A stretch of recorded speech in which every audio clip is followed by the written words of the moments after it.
Okay, I see that it is about 5 minutes after. So,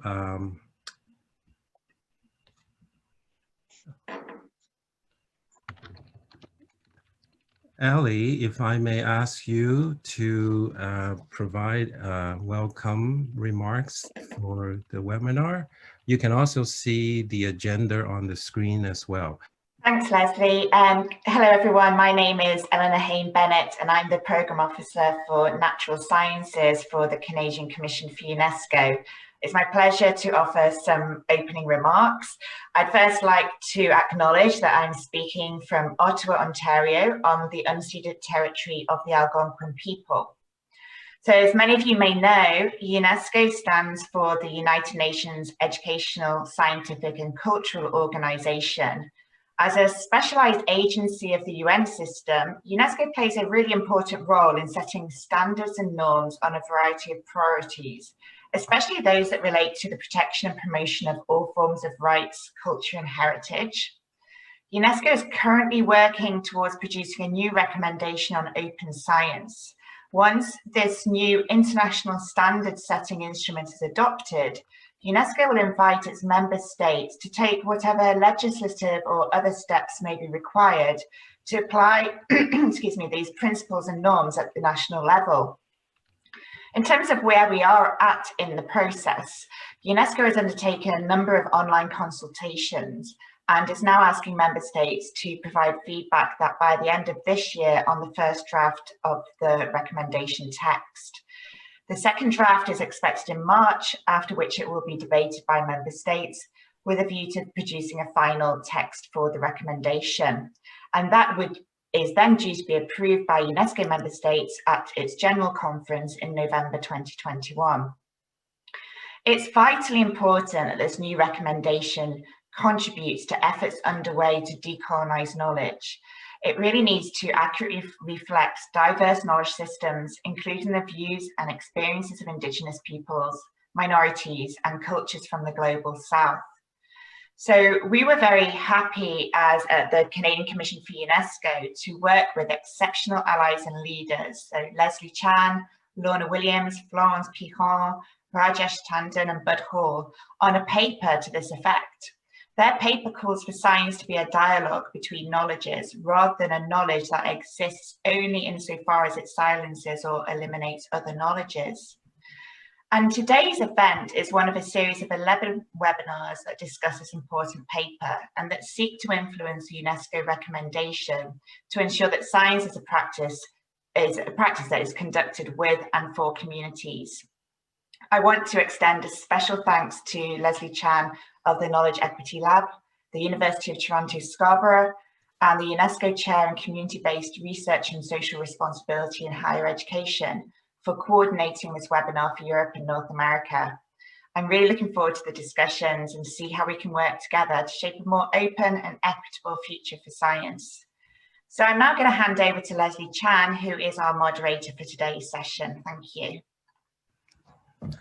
Well, again, welcome everybody. I'm so glad there's such a nice gathering today. And I'd like to first of all thank Ellie again and Canadian Commission of UNESCO for first inviting us to work on this briefing paper, and then secondly to organize this series of webinar that's been taking place in many parts of the world. A week or so ago, there was this tremendous gathering of World Indigenous Circle that took place, that many Indigenous scholars and elders have shared the views about science and decolonizations of knowledge. That video should be available very shortly, as is the other video for the other webinar. And I would encourage you to visit them. We'll provide all those links very shortly. And today is the final of the series of these webinar, and we're very fortunate to have a few really exciting scholars who are working in this area of really questioning the existing structures of knowledge system and how to really challenge some of these existing barriers, but more importantly, how to reimagine and how to help think about redesigning some of these systems. I'm guilty of, being very pessimistic all the time and very critical of a lot of these existing legacy system, thinking that there's not much changes and all that, after all these years of working in this space.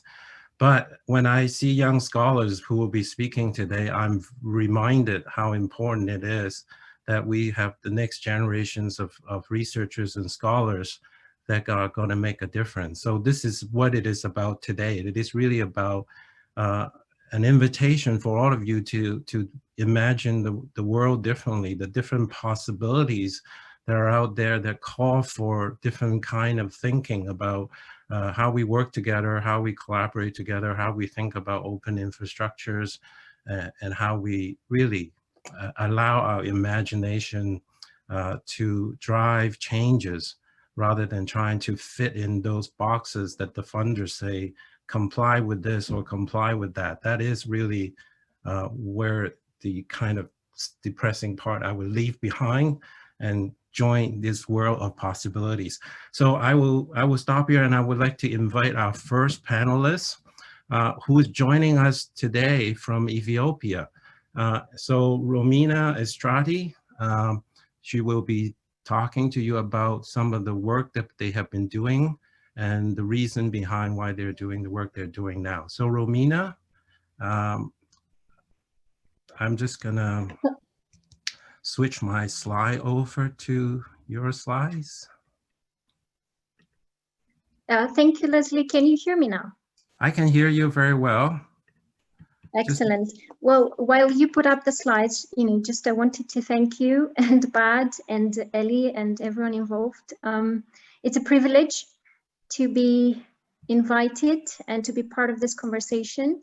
As you said, we've been working very hard on these topics for many years, close to a decade. So it's a privilege really to be part of this conversation. I am currently connecting from Ethiopia, Addis Ababa, where I'm doing research currently, and my connection might be a bit unreliable. Is my voice coming clearly to you? It's very clear, but you guys are seeing Excellent. the screen? You guys are seeing the slide? Okay, great. We can hear you loud and clear, Romina. Excellent. So what I will do is just close my camera and my video while I speak so that it doesn't interfere with the audio. And hopefully the viewers can look at the slides as opposed to looking at me. So I'll just jump straight into the presentation because I know we have very little time and you're going to be very strict with us. The presentation today is moving towards an open access decolonial knowledge production model, the need for a systemic people-centered approach. And it reflects precisely the agenda of today's conversation, thinking about the future, thinking about alternative ways of producing knowledge that is more diverse and democratized, I guess. Next slide, please. So I thought I'd start by just saying a little bit on my positionality, just positioning myself in these debates. I have about a decade's experience working to decolonize epistemology in my respective fields of study, which are gender, religious, and development studies, working primarily with rural communities in sub-Saharan Africa. My current research is really impact-oriented, how to resolve issues such as domestic violence in culturally sensitive ways in local communities. But in parallel, I have been an activist within the university and beyond. I don't consider myself an academic. I'm really a practitioner and a researcher, I would say. And since being at SOAS, coming to SOAS in 2016 as a PhD student and then becoming, a researcher, I have been involved in decolonizing our pedagogy and the curricula, and most recently research, focusing really on research development practices. So working directly with funding bodies here in the UK, and exploring ways to decolonize funding structures and partnerships with Southern collaborators. Last year we held a very important event which attempted to apply a decolonial lens to research structures, norms and practices, which brought together researchers from the South, research managers, from multiple societies of the world, and also funding bodies as well, to have a conversation, to rethink some of these structures that are very asymmetric, as I will discuss today.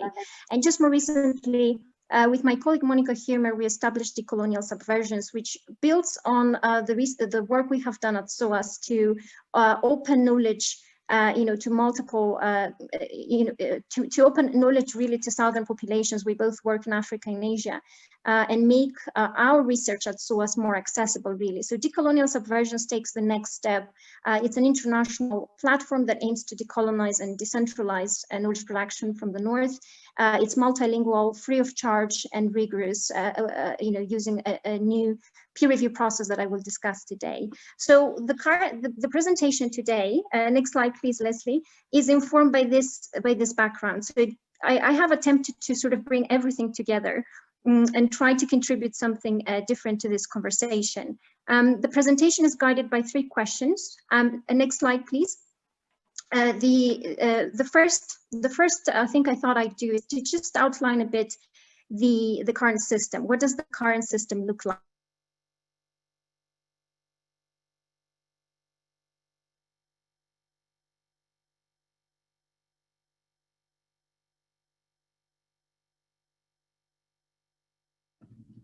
Romina, can you hear me?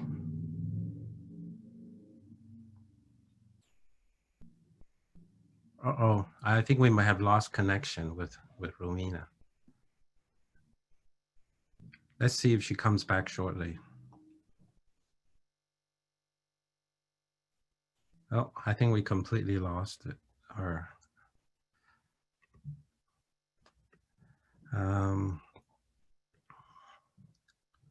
I don't know if you've been following the news. There's been some unrest in the northern part of Ethiopia. Romina is in the capital right now, is okay, but there's always all kinds of disruption in terms of power and internet access. So she was calling through her cell phone. So, and so obviously she's having challenges with the cell phone too. Now, what we'll give her a couple more minutes if she doesn't get reconnected. Leslie? Oh, here. I am here. I am back. Can you hear me well? Yeah, so you were talking about the current system, what the current system look like. Indeed. So I'll try to just fast forward a bit. Thank you so much for your patience, first and foremost. This happens. So yes, the main problem we have seen is a disconnect between scholarship and lived experiences. And, which in my experience, coming from a low-income family in Eastern Europe, contributes to what I describe as a two-tier knowledge system, whereby non-experts, members of the public, have access to less rigorous or immediately relevant information compared to the privileged scholarly class. So I think if we are speaking about open science, we need to tackle this disconnect and two-tier knowledge system. Obviously, another problematic aspect is the dominance of English language and Anglophone standards of knowledge production. Because it's important to understand that language and epistemology are interlinked. It's not just about the terminology, but it's also about the standards of theorizing, really, and the standard of thinking of what is valid knowledge, right? And that is also manifest in citation politics, peer review norms, and modes and forms of knowledge production that we all know are problematic. And of course, to this system contributes a larger political and ideological and regulatory framework, especially as seen in institutionalized scientific research, such as in higher education. Here in the UK, we deal a lot with the research excellence framework. And this really contributes to a competition-based model between institutions and among institutions and among academics, whereby the value of knowledge is measured by impact metrics. So I think this is a very problematic trend that needs more attention. And of course, to this system, again, it's a very complex multidimensional system. There's also funding asymmetries that contribute to it, whereby priorities and standards of what is excellent research and what should be funded are primarily informed by northern standards, again, because most funders are based in the global north, so that shouldn't be forgotten. And obviously the geographic distributions of publishers is equally problematic because, again, most high impact journals are northern, as I will discuss later on. And all this is cumulatively perpetuates, to a Western Eurocentric publication model, whereby, again, the metrics, how journals are indexed or how citations are being counted, again, are designed so that really northern research is favored intentionally or unintentionally. Next slide, please. So obviously in the past years, yes, I've also included a graph here just to demonstrate, the extent of asymmetries in terms of funding. This is a table based on UNESCO statistics that shows the gross domestic expenditure on research and development in different regions of the world in current power purchasing parity for 2016. The absolute numbers matter less, but the percentage, I think, is really mind-boggling. With sub-Saharan Africa, the percent of funding of the world total that appertains to sub-Saharan Africa being 0.7% as opposed to the 46.5% of North America and Western Europe. And obviously this reflects the scales of economies and many other parameters that contribute to these differences, but it's still quite telling that there is such disparity in how much funding people who are geographically positioned differently in the world have. So obviously it's an important parameter to keep in mind. Next slide, please. And I also included a graph that I borrowed from the work of a very close colleague of mine in Hungary, Martin Demeter. Martin speaks about a three-dimensional model of academic stratification, which actually I relate to very much. I think it's a very good depiction of the reality.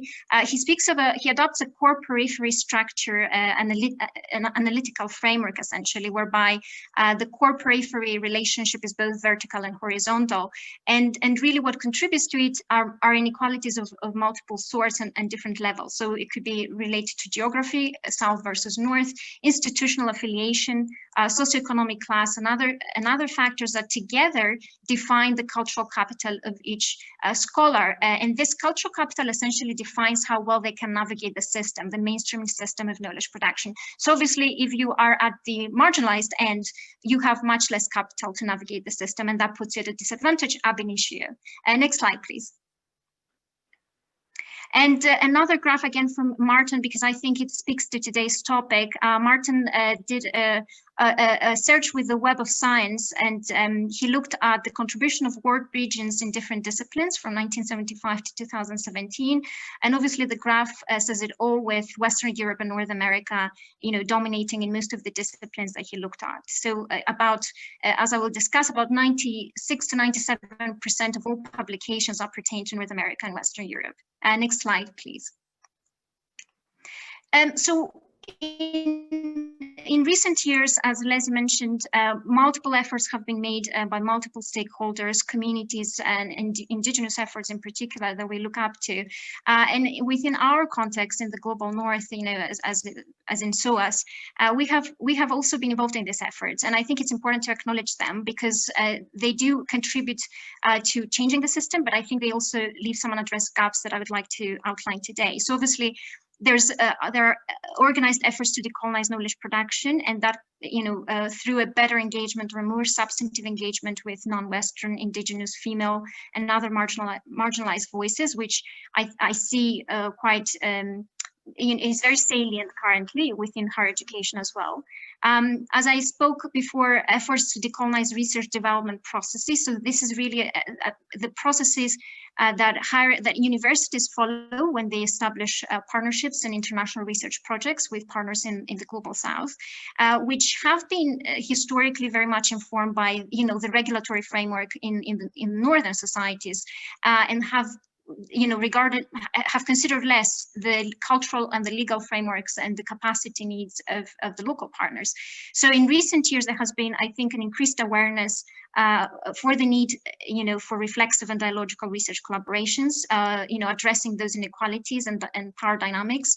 Funders seem to be more aware and keen to include Southern researchers in the peer review funding proposals, especially projects that take place in local societies, there are funders such as the UKRI here in the UK who seek actively more partnerships with Southern funding bodies, again in order to not prioritize their funding needs, but to try and integrate within the local context and regional context. I have also come across new publishing initiatives to overcome material barriers in publishings,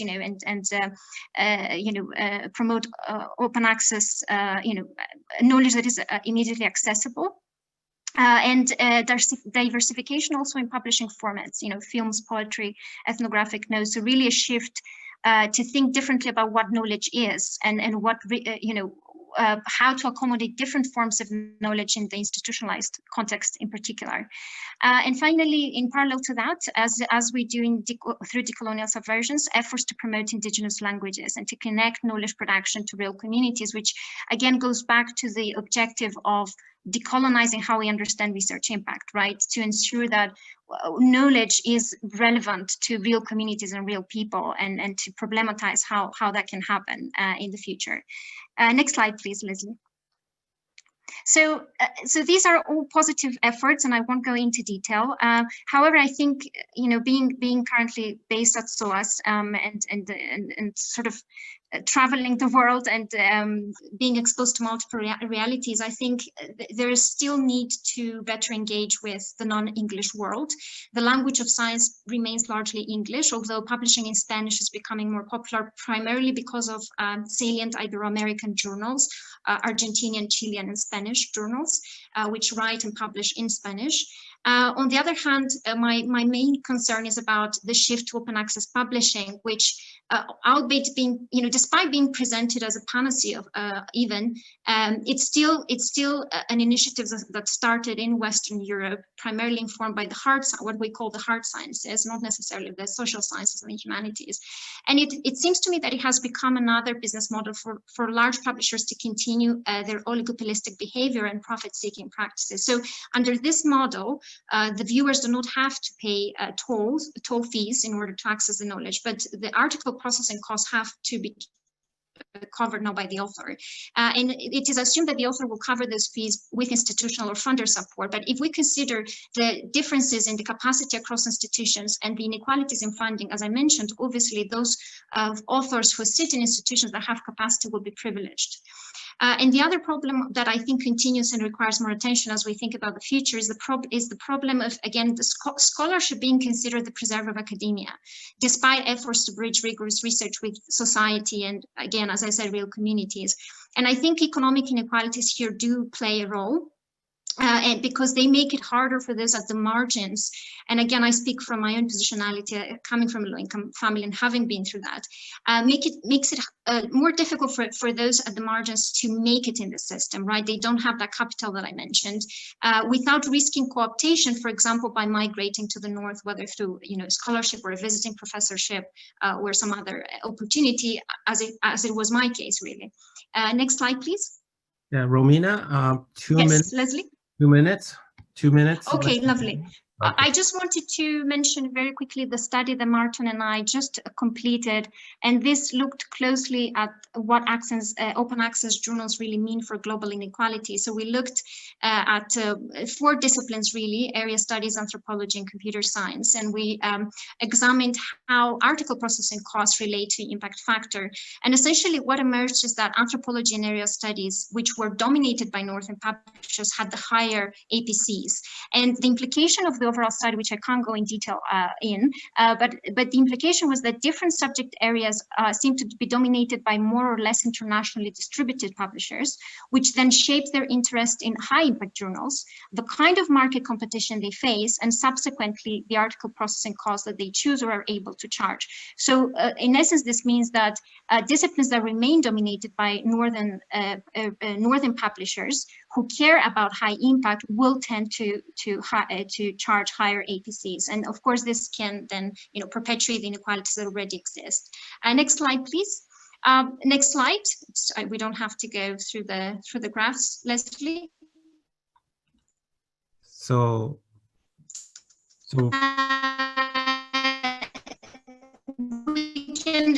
I can mention we look at an author might be able to publish in the year theoretically based on the GDP per capita of the country, and obviously the countries at the lower end, the poorest countries, could publish very, very few articles, again because of these material inequalities. So obviously the material position of the country and the author matter very much in terms of the publishing world. And I want to finish, if I'm allowed, Leslie, with a few thoughts from the work that we have done through decolonial subversions. We can move to the next slide. Decolonial subversions aims to take it again a decolonial modus operandi. Next slide, Leslie. It aims to be activist, working with communities from the ground up. Next slide, Leslie.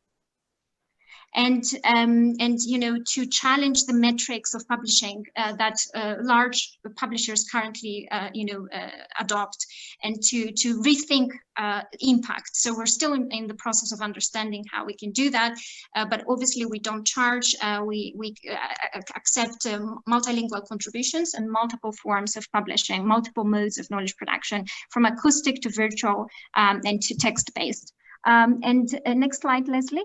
What our experience has shown, which I wanted to sort of highlight really, is that obviously working internationally and multilingual includes many costs. So it's important, if we think about open access scientific knowledge production, to think about viable business models, right?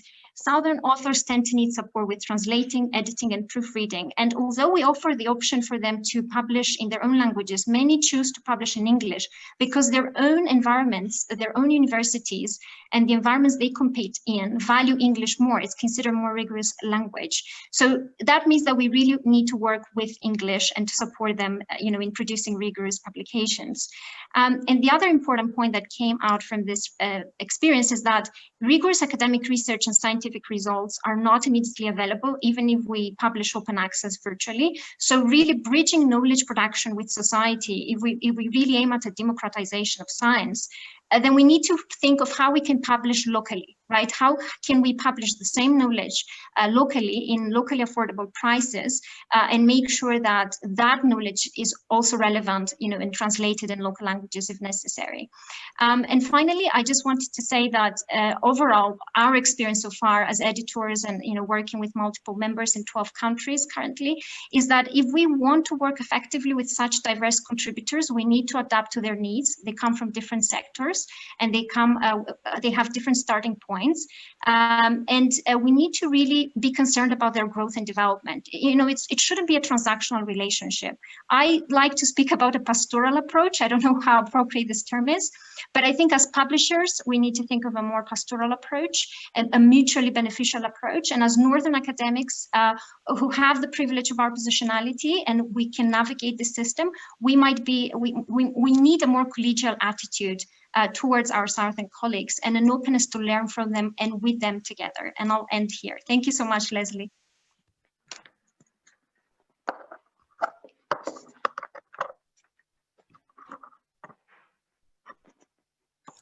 Thank you, Romina. I'm really sorry to have to rush you through your presentation. I know you have a lot to share, but hopefully we will have plenty of time left for the general discussion. And so anybody with question, they can always circle back, or if there are any supplementary point you want to make, you will have a chance to do so.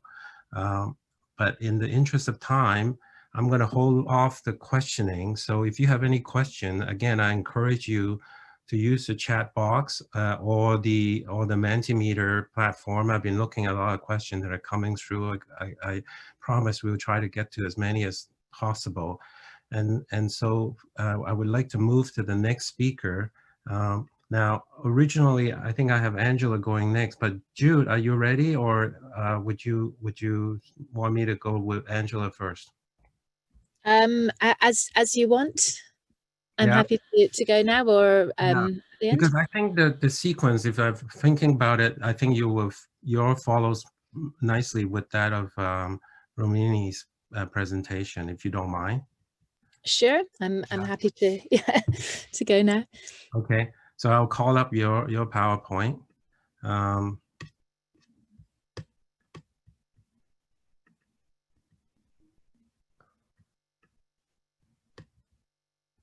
Are you able to see your PowerPoint on the screen, or no? Not yet. Okay, so.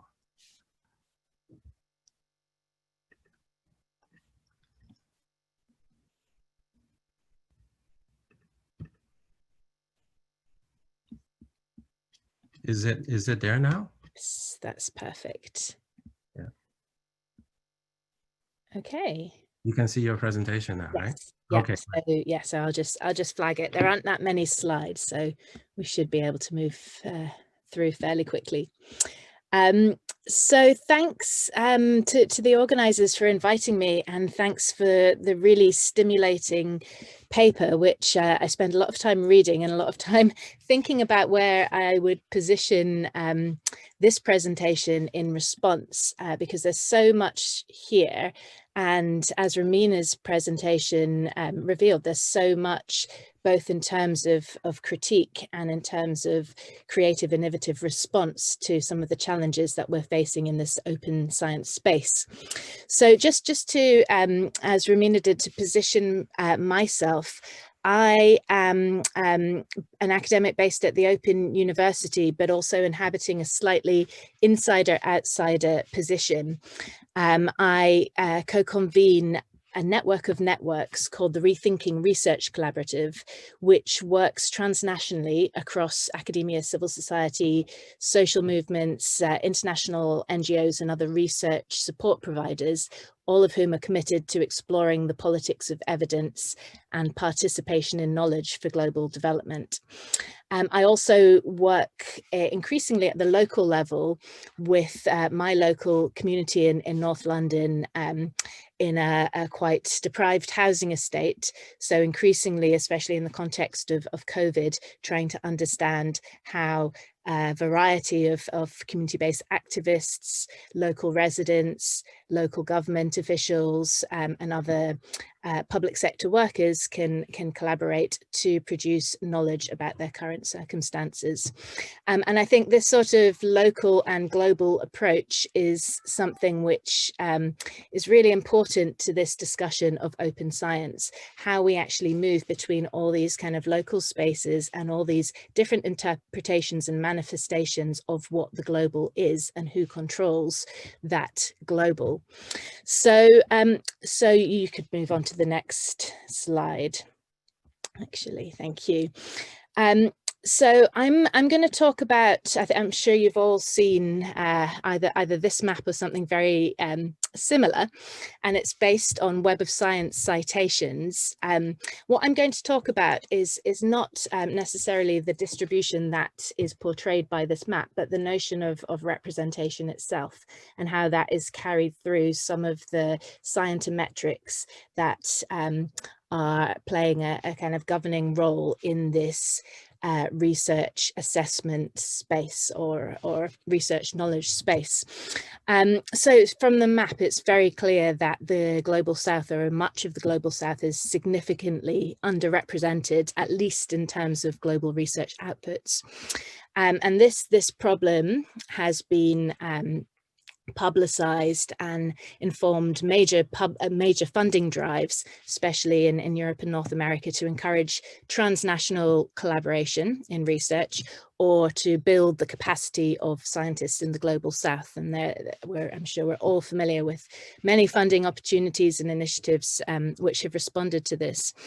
But despite the supposed inclusivity of these initiatives, they're often framed, as we know, by agendas set in Europe and North America, and in many cases they might even exacerbate inequalities, regional inequalities, by supporting small numbers of elite scientists and elite universities, which contribute to inequalities within different countries in the global south or different regions. So what I really want to ask is whether this representation is in itself part of the problem. Let's imagine how this map might look differently if it included, instead of citations based on research publications, if it included all those involved in implementing research without necessarily being credited as a co-author, or if it included research that was published as organizations or teams instead of individual authors, or if it included research which was published as policy reports or practitioner toolkits instead of as peer-reviewed journals.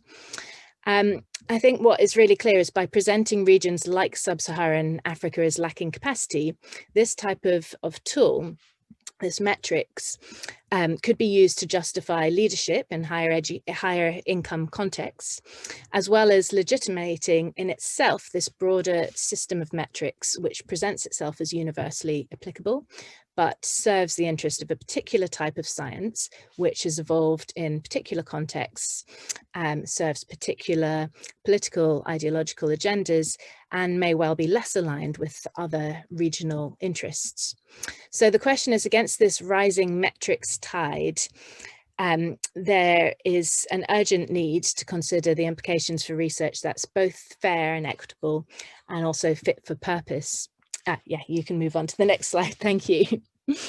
So, I mean, and I guess, like Romina, I'll kind of flag the positive fact that these vested interests behind these metrics have been increasingly acknowledged by a wide range of individuals and organizations, as well as the role of metrics in perpetuating a particular type of science, which serves the interests of those primarily in the global south and particular types of scientists. It also plays a role in establishing norms for research cultures, universities that are increasingly commodified, uncaring, and exclusive.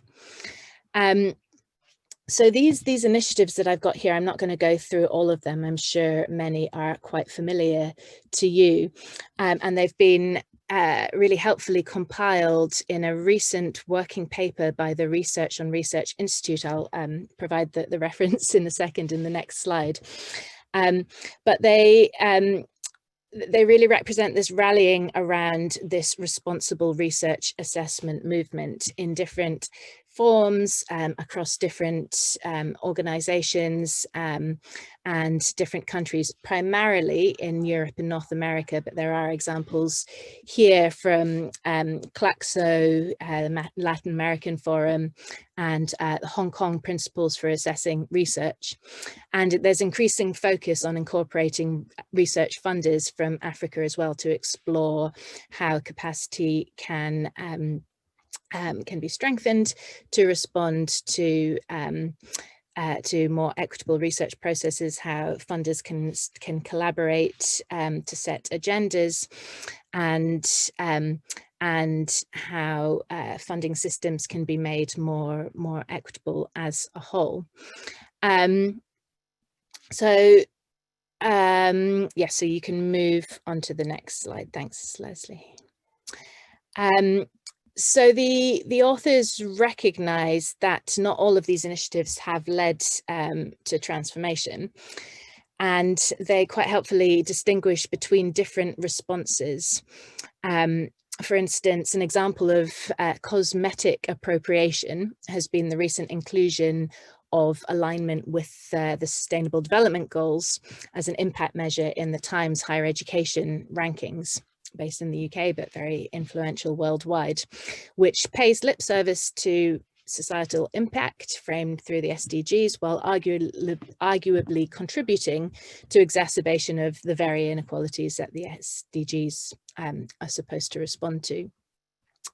The calibrating the machine is an example of, well, the example they give is the research excellence framework exercise, again from the UK, which has broadened its scope to include a societal impact dimension, and has tried to become more inclusive in different ways and more responsive to diversity. But essentially it is the same machine, it's the same system, just broadened out a little bit. The can openers refer to highlighting debates, creating space for dialogue, advocacy coalitions. That sort of speaks for itself, and more rarely institutional culture change across different networks coming together. Again, they give a British example. Apologies, these are very kind of European, North American focused, and this centre is based in the Wellcome Trust in the UK, but the Wellcome Trust has taken steps to try and reimagine research cultures and think about not just the systems of scientometrics which inform research assessment, but also practices, academic practices, decision making, and academic cultures as well. So what these type of initiatives don't touch on so much is the notion of diversity of traditions of science. There's an assumption that while exclusions might be apparent, that we are all working in the same kind of idea of science, there isn't an explicit attention to decolonization of knowledge, or a situating of academia within a broader ecosystem of knowledges, and there's also the assumption that academia remains the preserves of scientific knowledge, and I think that's the point that Romina made as well. So we can move on to the next slide, Leslie, thanks. So fortunately, there are many examples of science or research in numerous forms existing outside of mainstream academia. And some of the examples I've given here are just based on my recent work, so as well as citizen science and community-based approaches. An organisation who is part of the Thinking Research Collaborative, Africans Rising for Justice, Peace and Dignity. They're a Pan-African social movement, and they've developed an index of justice, peace and dignity through 5 citizens' assemblies positioned across the continent. And they ran a series of community-based research around that. The UNESCO Chair Programme itself, as I'm sure many of you know, works through a series of community-based hubs to scale up local research priority setting and collaborations between communities and local universities, but also to scale up that learning so that there's an opportunity to discuss agendas at the regional level and to share knowledge at the kind of global level too. So similarly, the international NGO space has developed their own research traditions and quality assurance mechanisms, or data integrity frameworks, which are sometimes highly sophisticated. Especially there's some very good examples of ethical and safeguarding protocols and processes that extend beyond what exists in academia in terms of responsiveness to particular groups and contexts as well. So there is a huge wealth of examples of research outside of academia, which and I guess the question really is, how do these big initiatives focused on enrolling a greater diversity of voice, position, knowledge into academia sit with these examples of research and knowledge being produced outside of academia? Does it make sense to try and roll this together in some kind of globally representative way, or is it better to acknowledge these different preserves of knowledge and think a bit critically about how they interact? So final slide, Leslie, thanks. So what I'm kind of presenting here, it's a quite rough framework to think a little bit about a systems-based approach to open science, and really to think about how we capitalize on the initiatives, the dialogue and the momentum gathering both within formal academic science and outside in this variety of spaces that the previous slide showed. So is it possible to bring these different traditions together? And what I propose in this framework is that we think about science itself as a system based on 4 kind of interrelated dimensions. So first, this notion of agenda setting. Who gets to decide what research is important in the first place? There's a lot of discussion around COVID-19 at the moment about which priorities should be funded, and who gets to decide how that happens. But similarly, decision making around systems of peer review and evaluation of research falls within this space. The second space is really around the knowledge production itself, so both the design and implementation of science through different types of methodologies and practices in different geopolitical spaces, using different tools and infrastructures, and increasingly in a virtual sense. The third space is about communication, which includes publication, but also patenting, and crucially the uptake and adaptation of research outputs. And the fourth space is around use and impact, learning, assessment, but also attribution. So who is recognized for this science, especially when processes are highly collaborative and long-term, extending over different research teams or context and over time as well. And against these dimensions, I just wanted to draw on complexity theory to think about how the kind of basic tenets of complexity theory. So first of all, this idea of starting assumptions, the inheritance of particular values or ideas about what research is, governing how these systems take form and are continued. Secondly, the idea of critical engagement with context, and not just the context in which research is implemented, which is often discussed, but also the contexts of research decision-making, funding decision-making, and research itself, which is moving increasingly online and poses both opportunities and challenges. Fourthly, this notion of difference and dialogue. So as you bring together difference, you create opportunity, but at the same time, once difference is enrolled, it becomes less different. And therefore, how do you kind of preserve autonomous spaces for excluded knowledges while acknowledging them within a broader kind of global science space? And finally, I think, again, crucially in this particular time in the context of the pandemic, emergence. So thinking about adaptation, how we actually, how we kind of learn and respond and change to these fast-paced contexts and issues and to new learning. So that's just some food for thought and an attempt to kind of try to bring together some of these complicated opportunities and challenges for open science. Thank you. Thank you, Jude. I was slightly asleep at my job, so I wasn't giving you the warning. So you got away with that one. It's okay.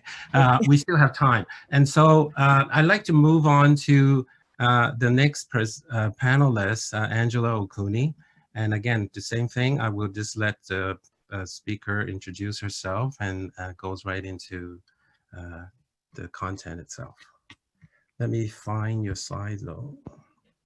Thank you, Leslie. And I'll do my best to keep to time because I know unfortunately our time is always running out. So I really hope to save time for discussion. So good morning, good afternoon, good evening, good night. I know some of you, it's like 1 in the morning. So thank you all for being with us. My name is Angela Okune, and I am a PhD candidate with the Department of Anthropology at the University of California, Irvine, although I am located up in Northern California on the unceded ancestral lands of the Okune people. And in my next slide, I want to begin today by briefly talking through 2 concepts that, although they weren't named explicitly in the UNESCO briefing paper, I think they're very much related. And so I hope they'll help us further the discussion today about a more radical version of open science. And apologies for those of you who are already familiar with OCSD network, but I will touch briefly on some of that for those who are not familiar. The concepts of situated openness and inclusive infrastructures come from work that I've been part of these past couple years, and they continue to shape my ongoing doctoral research, which looks at data ideologies in Nairobi, Kenya. So I'll move into explaining from the OCSDnet kind of information, I'll move into explaining the context of my interest in collaborating on open ethnographic data and how I conceptualize the building of a platform that I use as part of my research. And I close by kind of briefly describing the shifting uses of that platform and kind of a community of practice that's emerging around it. Next slide.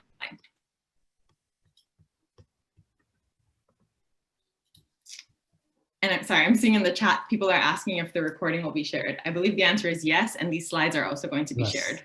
I think all of our slides will be typing my shared. answer there.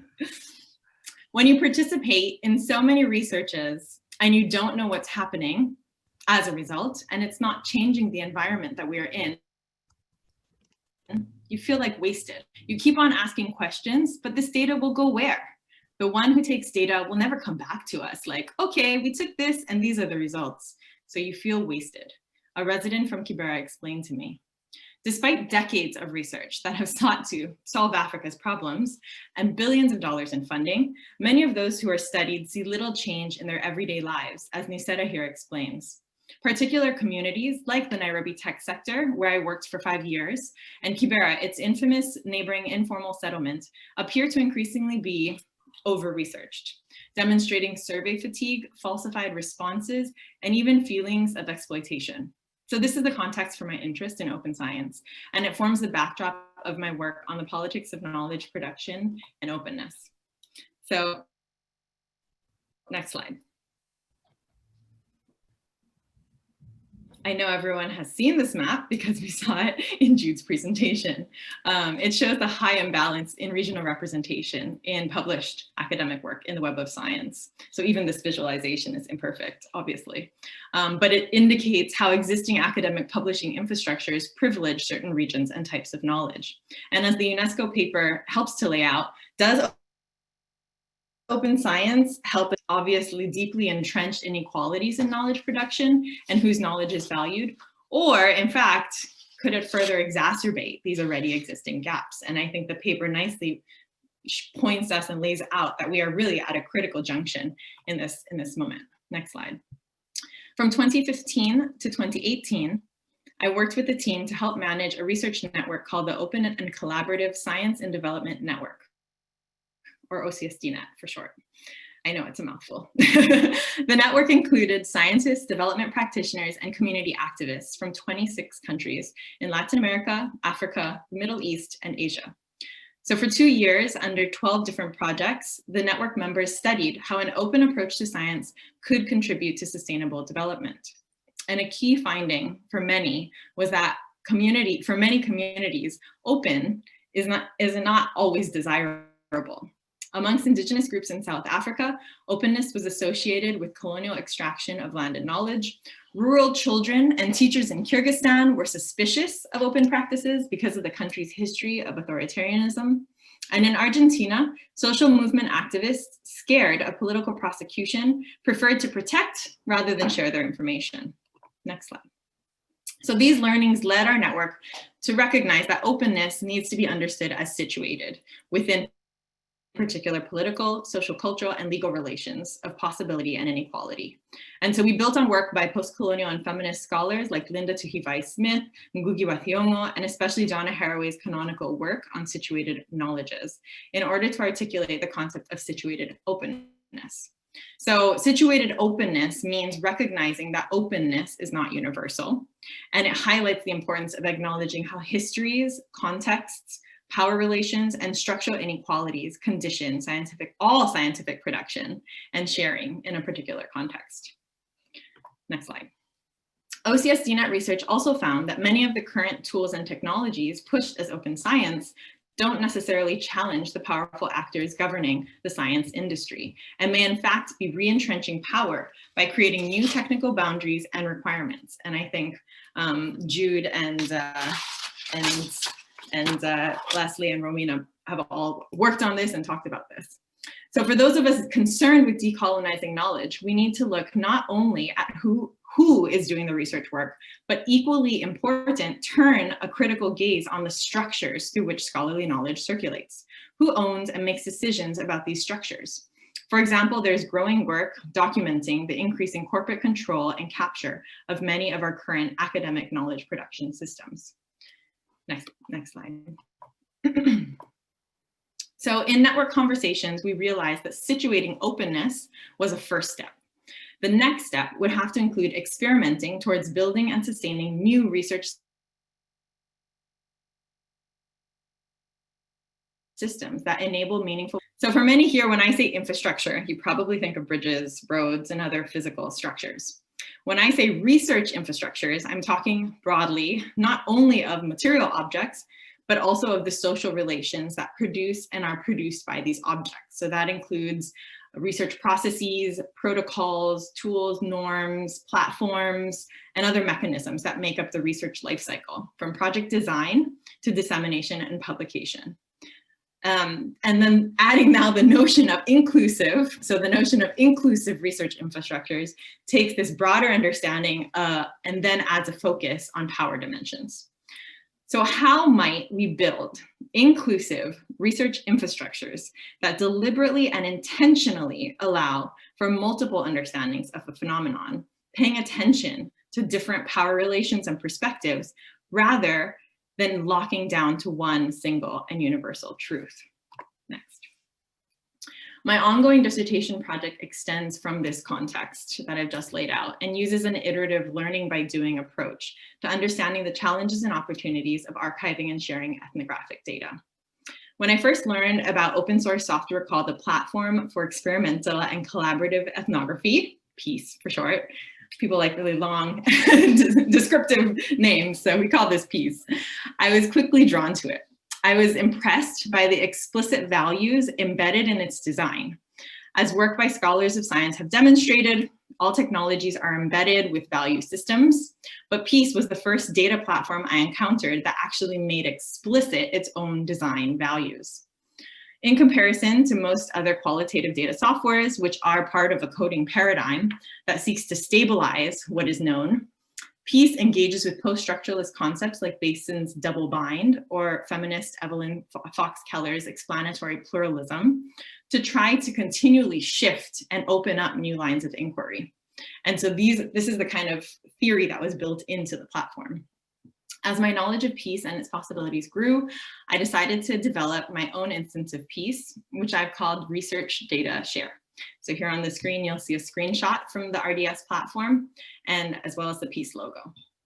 By creating this ethnographic data platform to not only study, but also use myself, I reconfigured my relationship with the topic of open data, as well as my relationship with research participants, creating a new form of collaborative ethnography that took my own complicity and non-innocence in the structures of knowledge as a starting point for theorizing how researchers might better navigate, organize, remix existing collections of data.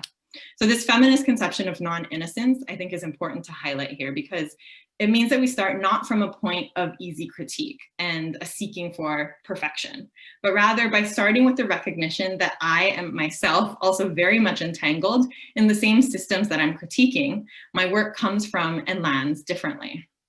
Focused on an object, data, that resulted from, but was not this kind of fraught researcher-researched relationship, opened up discussions beyond just critique. And it set in motion a new set of social relations to study. It also situated me directly in the mix as a participant in the production of the very things I was studying.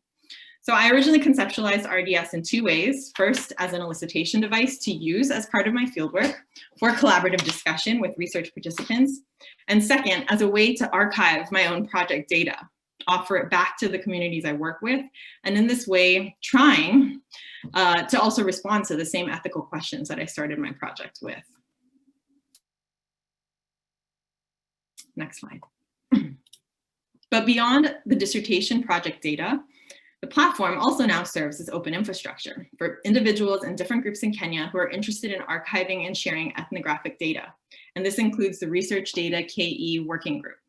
So this working group, which has been running monthly meetings through Zoom, I think we've all heavily relied on Zoom this year, started in March of this year. So actually right as COVID was becoming part of our reality. And it emerged from an event that I and a team of volunteers and friends hosted on November 12th of 2019, entitled Archiving Kenya's Past and Futures at Macmillan Library, which is one of Nairobi's oldest libraries.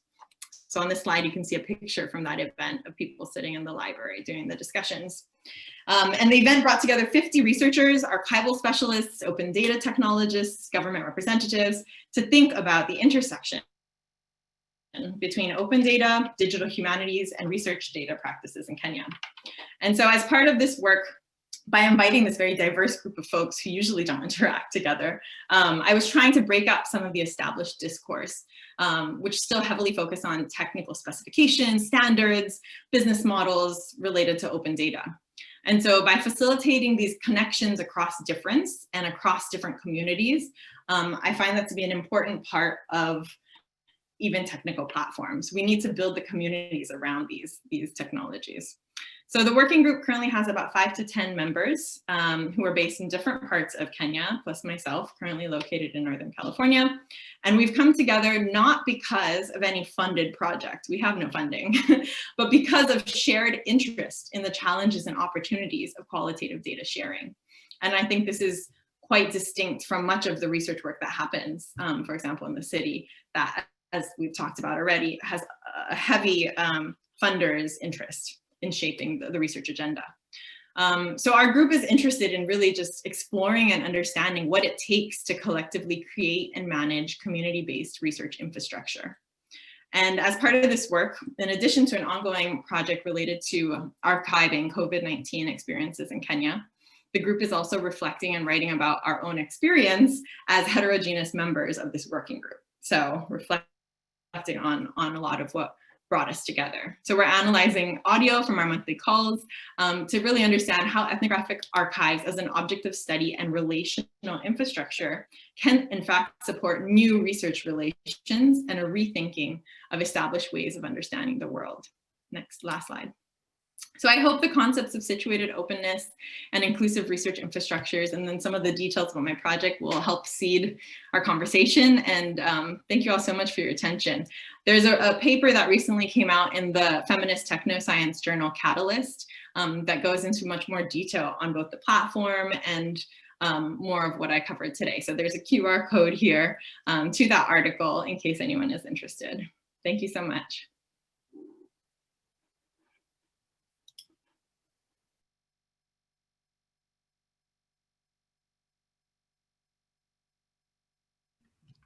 Thank you, Angela. Thank you, Jude, and thank you, Romina, for your presentation and sharing the very diverse experience that you all have and the kind of thinkings you've been involved with. Again, as I said at the beginning of the panel, ways to imagine the possibilities. And I think at this juncture, this is why it is so important to think about what's possible.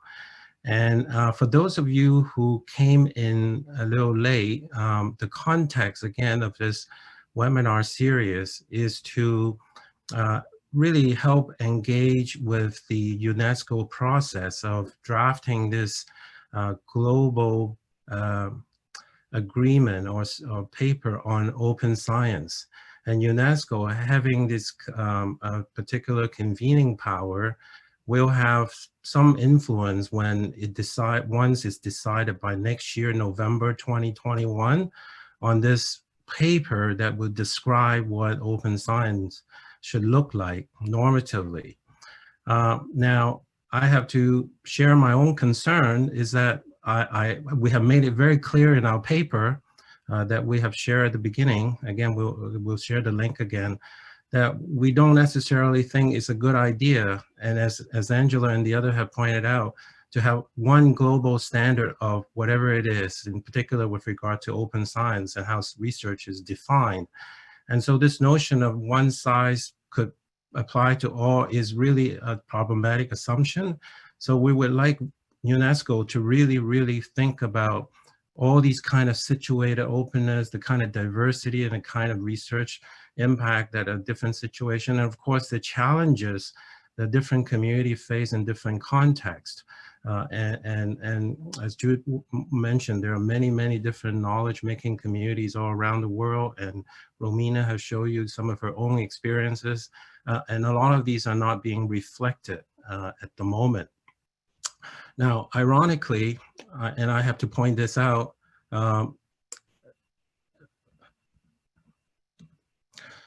earlier in April, UNESCO have announced that they're going to work with Springer Nature, of course, one of the biggest publishers there is, corporate international publishers, to publish their work open access.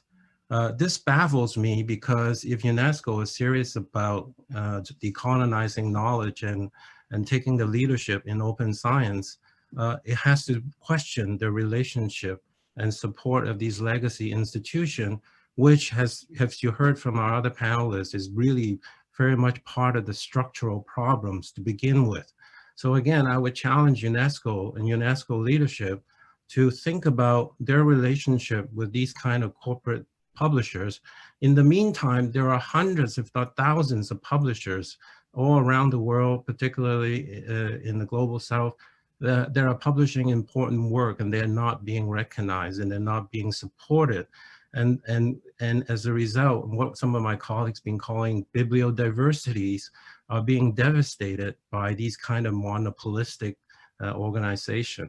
And so I need to sneak my 2 cents in as a moderator of this panel, and then call on UNESCO to really think about their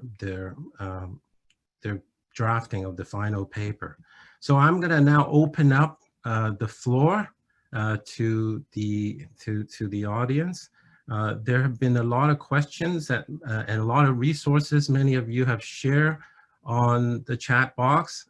We will try to actually compile some of these. We promise that we will make the recording available and the slides, if speakers agree to provide those slides.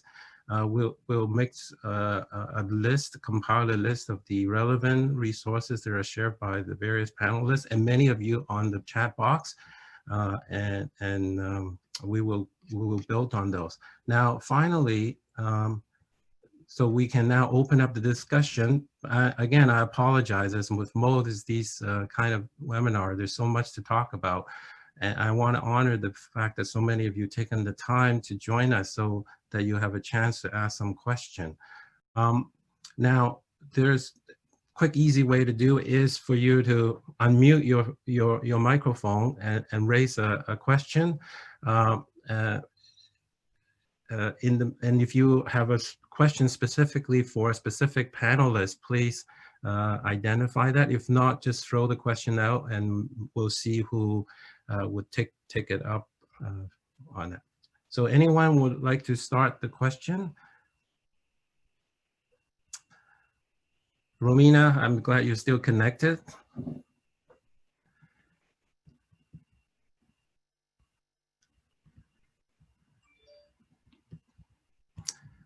Anyone? Okay, Matthew Harris, thank you. What's your question, Matthew? Thank you so much, Leslie. And just to congratulate the panelists on absolutely fantastic presentations, fascinating work. Thank you so much. My question is about, with reference to bibliodiversity, as you've mentioned, Leslie, how do you know what success looks like in terms of a diverse, for example, in higher education, a diverse reading list? What tools and methodologies are out there to support educators in understanding whether their reading lists are diverse and how much more diverse they should be? Are you directing this at anyone in particular? Or? Not in particular, but whoever would like to answer. So if you don't mind, I'll sneak in a quick answer first. So I teach in a school, University of Toronto, where literally my class, my first year class is really like the United Nations. Student from any country you name, you'll find a representative there. And of course, most students would tell me that what we read do not reflect their lives and their history and their experience. And so I now invite students to share what they grow up with and what they read and so forth, so that their stories are also at least begin to be captured. And of course, a lot of these materials are hard to access. And so along that line, it is important for us, work with the library and say, how come we can get the majority of the world's knowledge, through our so-called best library in the world? And so, so these are kind of joint conversation that we are having. So it is early day, but it's very, very hopeful, as I said. So thanks for raising that question, Matthew. Anyone else want to respond? Romina, I see you nodding. I agree with all your points. Can you hear me clearly? Yeah. Yeah. Excellent. No, I think it was a brilliant question that Matthew put. Hi, Matthew, good to see you. I think it's important when we think of decolonizing our thinking is to actually question these concepts of what diversity even means, right? And who defines that? And I know that this sounds a bit rhetorical, but it isn't if it's done reflectively and reflexively, and when you start thinking about diversity, you can define it at multiple levels, right? It's whom you cite, right? What you teach, as you said, Leslie, your example demonstrated that. But also it's the media of knowledge. You could teach text-based material. You could teach on the acoustic or visual material. You could use, all sorts of media that we don't consider perhaps academic or mainstream.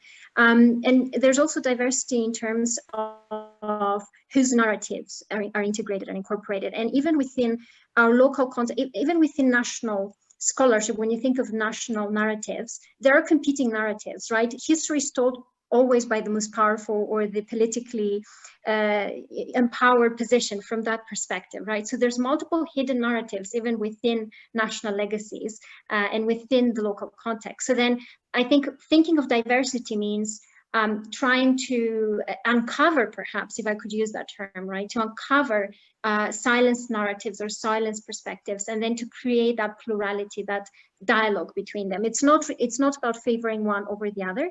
I think it's about creating that plurality, that space for plurality and pluriversalism, I guess, if I could use that term. Thank you. Thank you.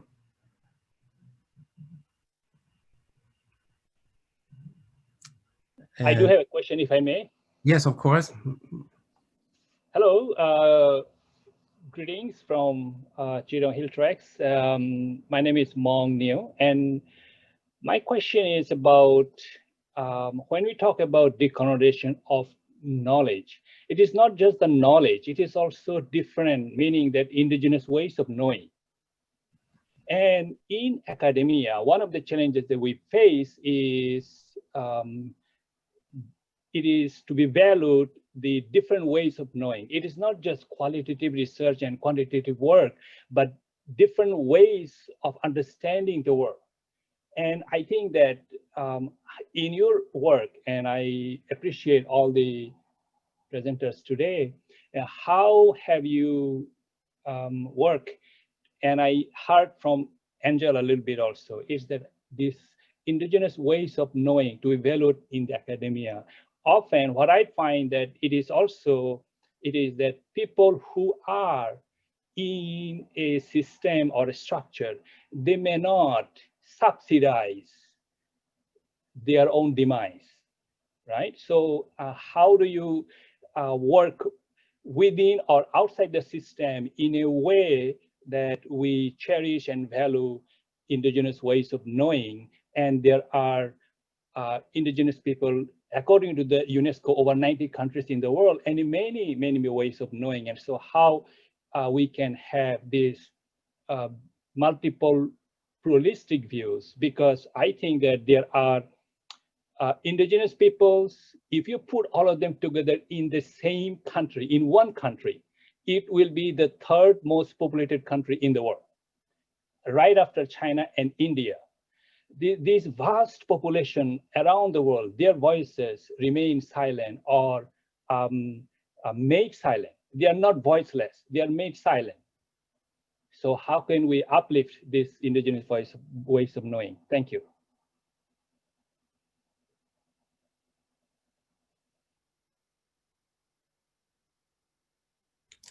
Does anyone like to respond to Mang's question? I think it's an excellent question. It's a very important one. As I said, one of the series of the webinar was actually a World Indigenous Circle answering very, very directly the questions that you have raised, and with many, many different interweaving, intersecting answers to that. And again, I will make sure that recording is available for everyone to study or learn from. But in the meantime, who would like to respond at the? Well, I can say it just Sure. briefly, especially because this is supposed to be the kind of North America, I think, Western Hemisphere version of the webinar. I don't know how, the geographic regions were decided upon, but I'm not sure if it's necessarily on us to be the ones to kind of uplift. I think there often is this sense that like, well, we need to go in and fix things. And I don't know if that's really the right approach. I think that sometimes maybe sitting on your hands and trying not to intervene too much might actually be perhaps a better approach, especially for those. Yeah, I think this is where the reflexive kind of practice really needs to come in.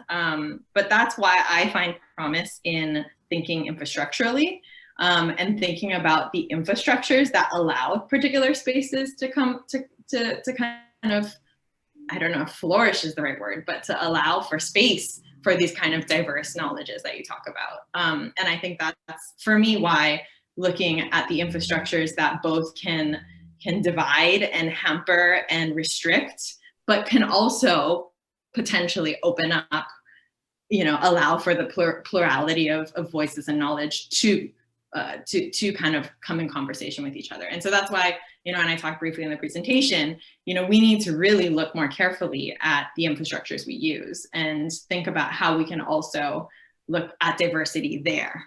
I think diversity, too often we think about diversity and we just think about individual bodies, but diversity also needs to be in the infrastructures we use. And we need to think about how those of us with some power can also kind of experiment and push those boundaries as well.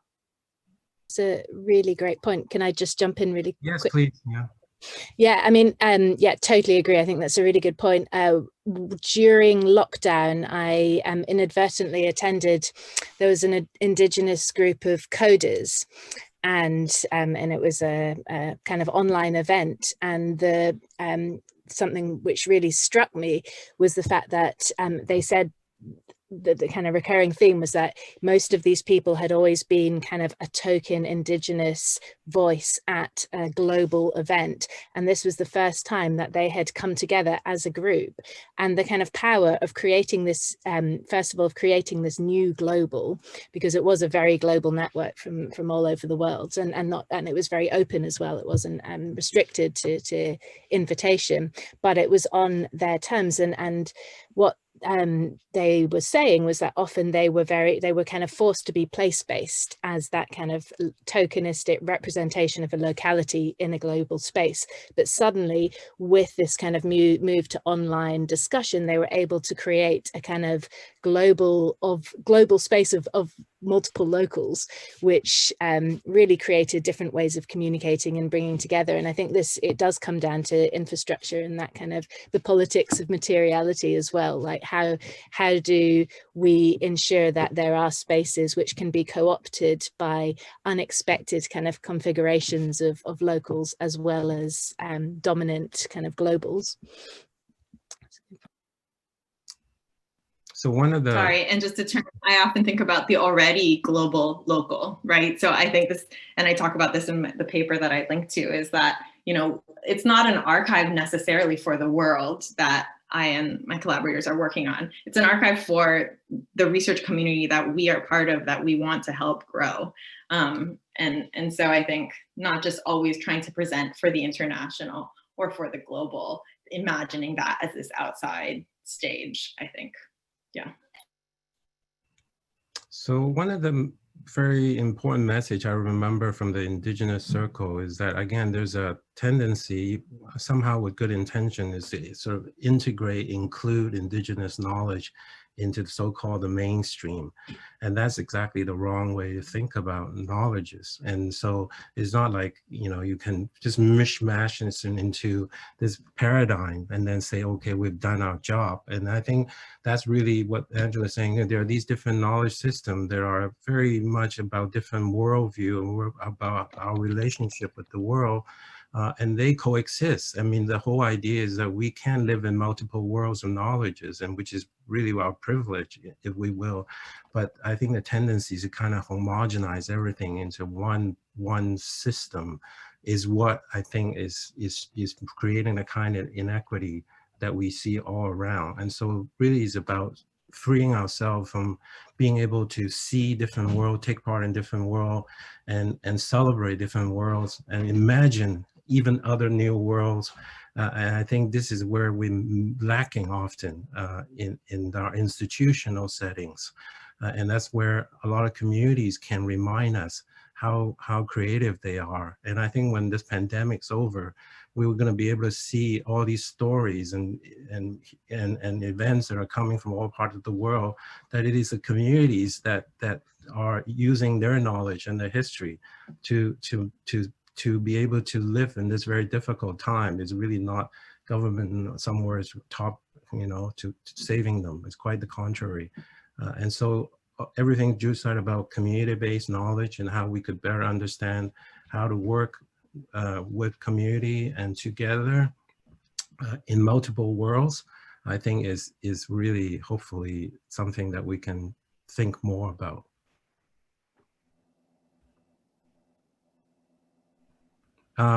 There's a lot of, I want to quickly share a screen with you, because I have asked you to put in questions through the Mentimeters, and there's lots of excellent questions that have been posted there.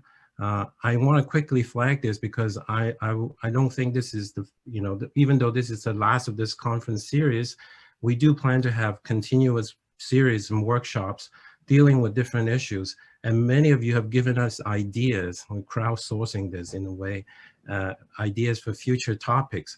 And so we will again go through these different ideas very carefully to see how we can create further interaction with this community and beyond. Now we still have officially a couple minutes, but for those of you who are not constrained by time necessarily, you're free to stay on. Some of us will stay on. I will stay on for as long as people want to stay on and have conversations. But officially, this is going to end in 2 minutes. And if you disappear, we won't take offense. But before we do that, I just want to officially thank all the participants, all the panelists, Angela, Jude, Romina, for taking the time to engage in this conversation. And Romina, I know you have to go through a lot of hurdles to make sure you're connected. Really appreciate that. And not to forget Eleanor from the Canadian Commission of UNESCO. And I hope you don't mind my being very direct about my comment about UNESCO, Ellie, because I think you understand where I'm coming from. Again, very much appreciate all the work that you have done to prepare for this conference series and supporting it. And last but not least, I want to acknowledge Bud Hall and Rajas Tandon. They are the co-chair of the UNESCO, co-chair in University Community Partnerships and Social Responsibility in Higher Education. They sort of kind of been the very silent pusher of this global conversation. They have been working in the areas of community-based research and community engagement and knowledge to democracy for the last 50 years. And so I'd like to acknowledge their support in this conversation. So with that said, there are still time, and who I think late Lata, is that correct? Or yes. Please. Thank you. I thank you for the presentations. I just wondered whether any of the panelists, so one of the things that's striking, and it's come up in the chat a little bit, but this appropriation of indigenous knowledge, I think is something that we need to be a little bit more upfront about. So one of the things, so for instance, I thought, Jude, your suggestion that we can, even if you wanted to stick with the metrics, a very elegant solution to say, well, what if we thought about authorship and the types of publications that count a little differently? Then that would change the look of that map. And I think that's the kind of thing that we could do collectively, push back again on our research councils and, you know, issue different guidelines. But I'm interested actually in, you know, something a little bit more insidious, because I think we do need to be mindful of the fact that we do need to problematize what we mean by science. Because one of the things that doesn't tend to come out in a lot of this is that actually quite a lot of the things that we call science already have appropriated lots of indigenous knowledge, and it goes largely unremarked. So whether that's, I don't know, going somewhere, extracting a plant, coming up with a drug, and then just conveniently forgetting that somebody told you about that plant who just never gets any credit or acknowledgement. And I think that's come out in the chat, sort of where indigenous groups are sort of able to say, look, actually, we told you this, you've now co-opted this and, I don't know, got a job, got money, built something, and you haven't given us any credit. But I also think we need to acknowledge, and here's where I'm interested in what the panelists think. How do we then push back? Because we are incentivized to behave this way in academia. That's part of the problem. We're encouraged to behave this way. It's actually very costly. If you say, right, I'm going to share my authorship with 15 other people, that just about flies in public health. I can tell you in social science, it very much doesn't. So I think there is a sort of unpacking of the terminologies, particularly science, that I think would be valuable. I'm just curious what all of you think about that. And thank you for the webinar, and it was brilliant. And thank you for taking my question.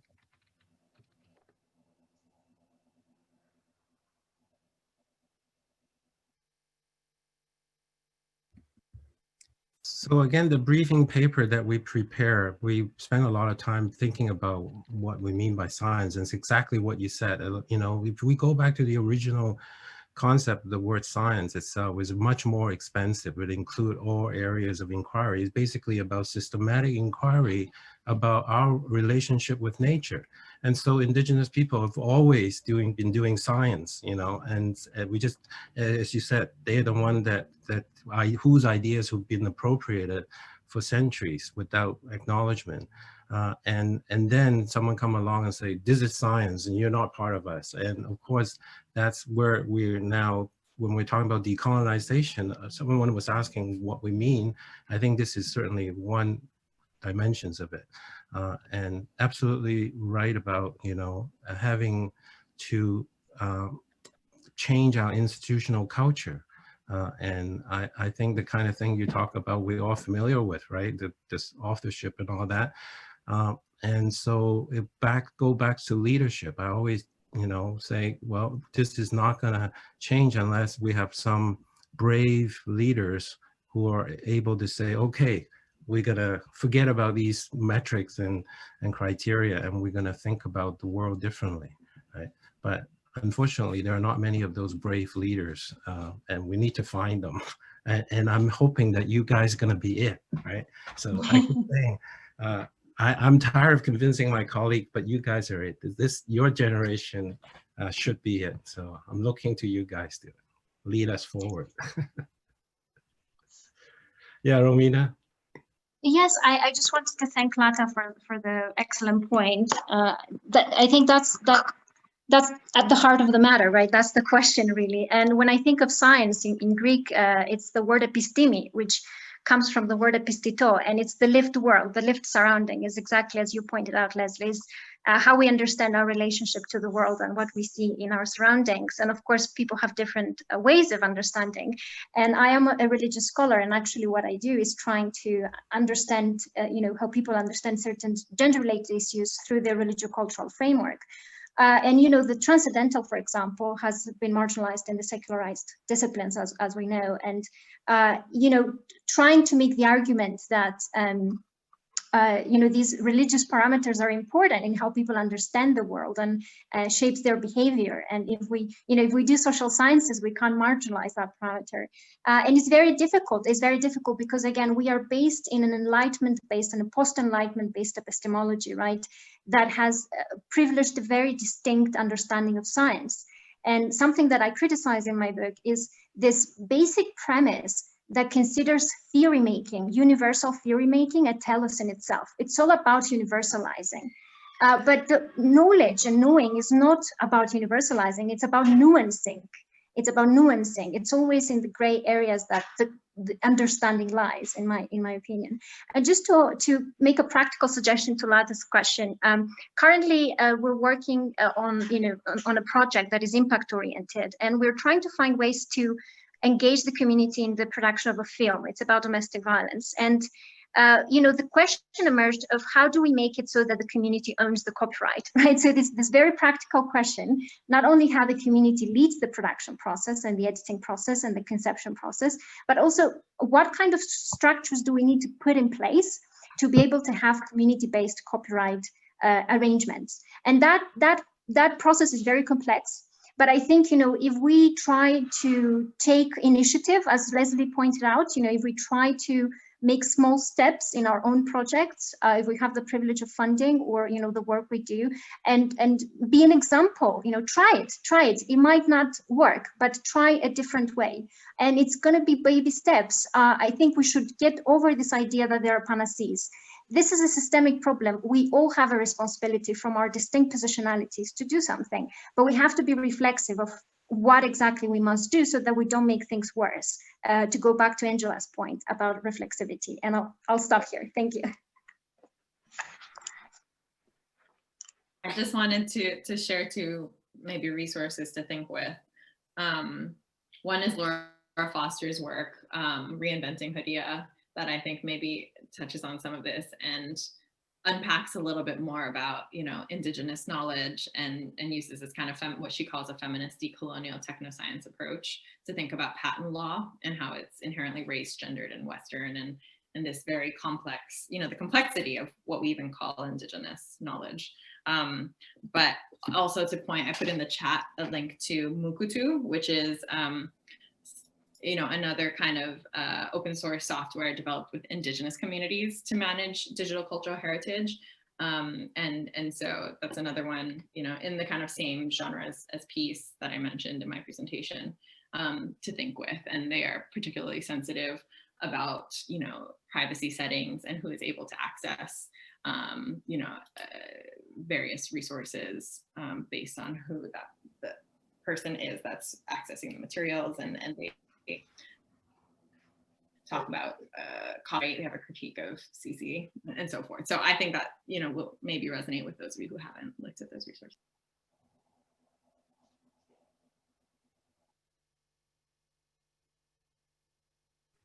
I also have a book to recommend by Robin Camara called Braiding Sweetgrass. Many of you probably know about this book, but I've only found it a couple of weeks ago and just been, you know, not being able to put it down. And so again, this is a reminding about the indigenous knowledge and science is so intimately weaved together, and how different way of thinking about knowledge could actually allow us to think more openly about collaborations and be relational with the kind of things that we do, rather than being extractive in the Western culture, research tradition, tick, tick, tick, and then you know, deprive people who actually need them from having them. And so I think there's a lot to be worked on. But I agree, Romina, we all have responsibility. And so when I say I'm looking to you all, I'm not trying to shirk off my responsibility, but really is true that I think we don't also give enough responsibility to our younger scholars and students, right? We tend to think that a lot of responsibility for those who are already, you know, in the business, so to speak. But I think students that I see that are coming in to the institution, they are the future, and they have so much to offer, and we shouldn't be, you know, channeling them into this very narrow set of metrics and success, right? There's so much they could develop into. And I think our job is really to help them find these different spaces and possibilities. And so they are the one that will also lead us forward. So when I said just leaders, you know, some of them, yeah, but you guys are the leaders. Well, from a personal perspective, I sort of stepped back from academia recently and started to inhabit other research spaces, both in terms of local community-based activism and at the global level in these transnational networks.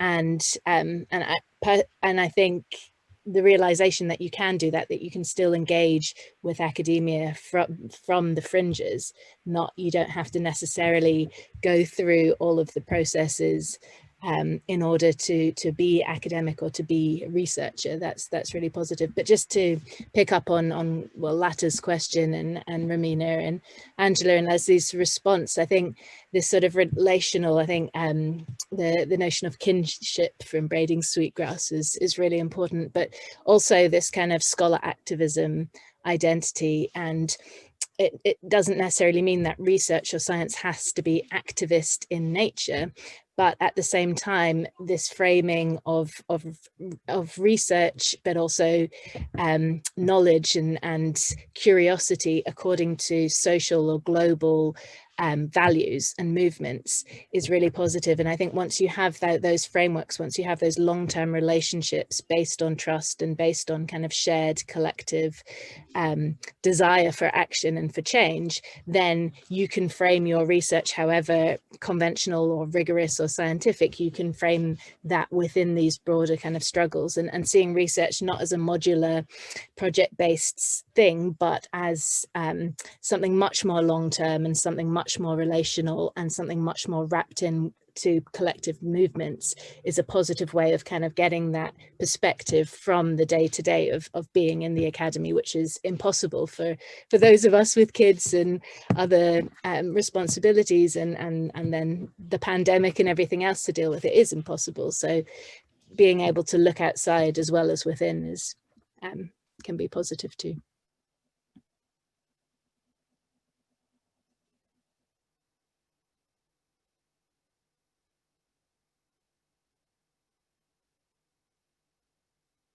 I noticed a couple of questions that was being posted on Mentimeter has to do with what next after decolonization. So is colonization the end goal? So what is the end goal, right? And I think that's a really good question. So I wonder if any of you would like to respond to that. So what's after decolonization?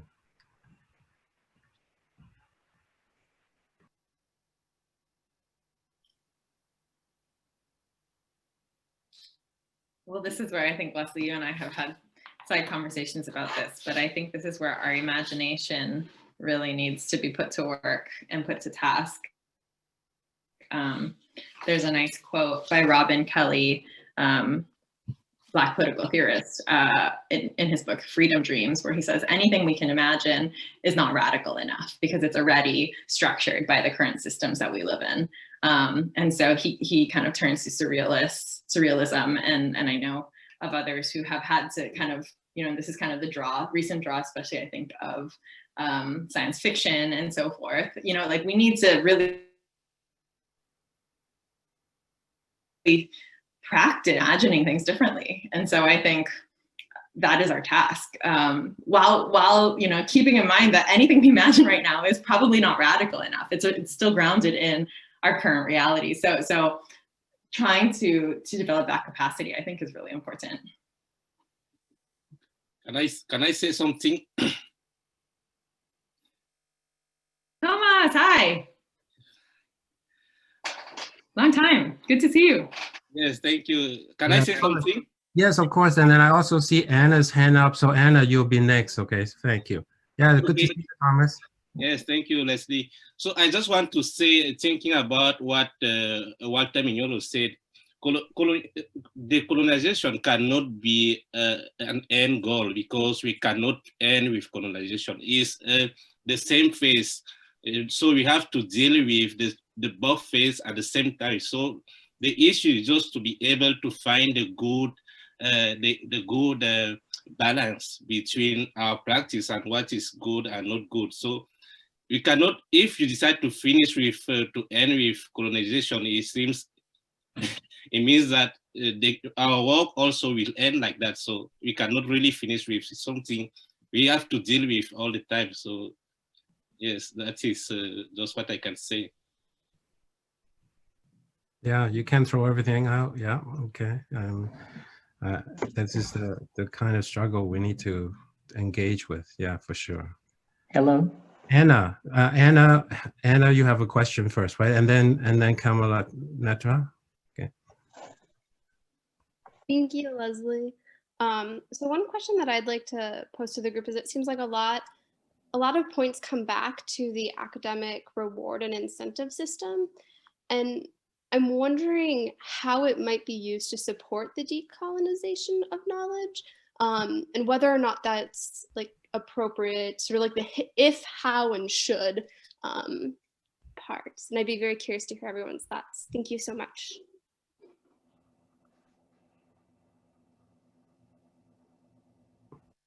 Well, I think that the minute you're in the metrics world, and even thinking about alternative metrics, you're trapped. You're trapped in that colonial structure of thinking in terms of hierarchies and in terms of comparisons and in terms of a set of metrics for success. So even if they're alternative, they are not really, because they are still very much part of that thinking.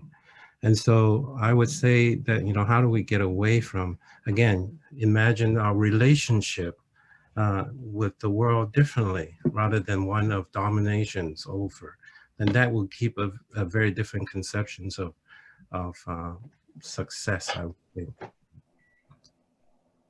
That's my thinking. Romina? Yes, I mean, I wanted to just say that we just published an article actually on you know, how we can change that. Essentially, we're arguing that if we want really genuine global South-North collaboration within the institutional research framework, we need to change the reward system. And that has to do largely with funding structures. Unfortunately, funding is a big parameter here, because if you look now at funding that comes into the institutions, such as the GCRF, the Global Challenges Research Fund, for example, from UKRI in the UK context, it's very much informed by the UK's own understanding of foreign policy and aid, right? So it links back to this political agenda that Jude spoke about. And then on top of that, there is also the institutional framework whereby performance is measured always by publications in high impact journals, right? There's this kind of metrics that we have whereby institutions have to speak to, right, in order to receive funding, such as QR funding that institutions receive from this fund. And so really, I think the remedy here is to reconceptualize how we measure performance and excellence, right? So it's not about it's not about always valuing qualifications and titles, as we argue, but work ethic and reflexivity and humility and the commitment of individuals to be relational, what we're talking about, to exist in communities, to have sustainable relationships with partners, to support partners, to have that reciprocity. So really reconceptualizing what we consider valuable qualities, right? And finding ways within the institutional framework to reward that, because if we don't reward it, we will just remain transactional as we are, if that makes sense.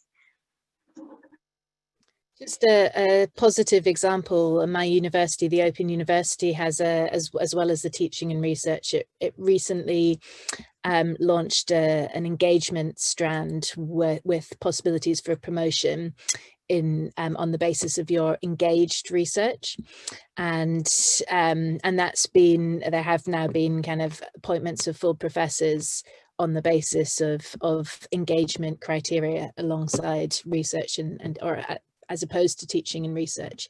So that's something which there was a lot of campaigning around amongst peers, colleagues, and finally it kind of went through and it has been successful. So sometimes it's just about kind of pushing and then using other institutional cases as examples to lobby your own institution.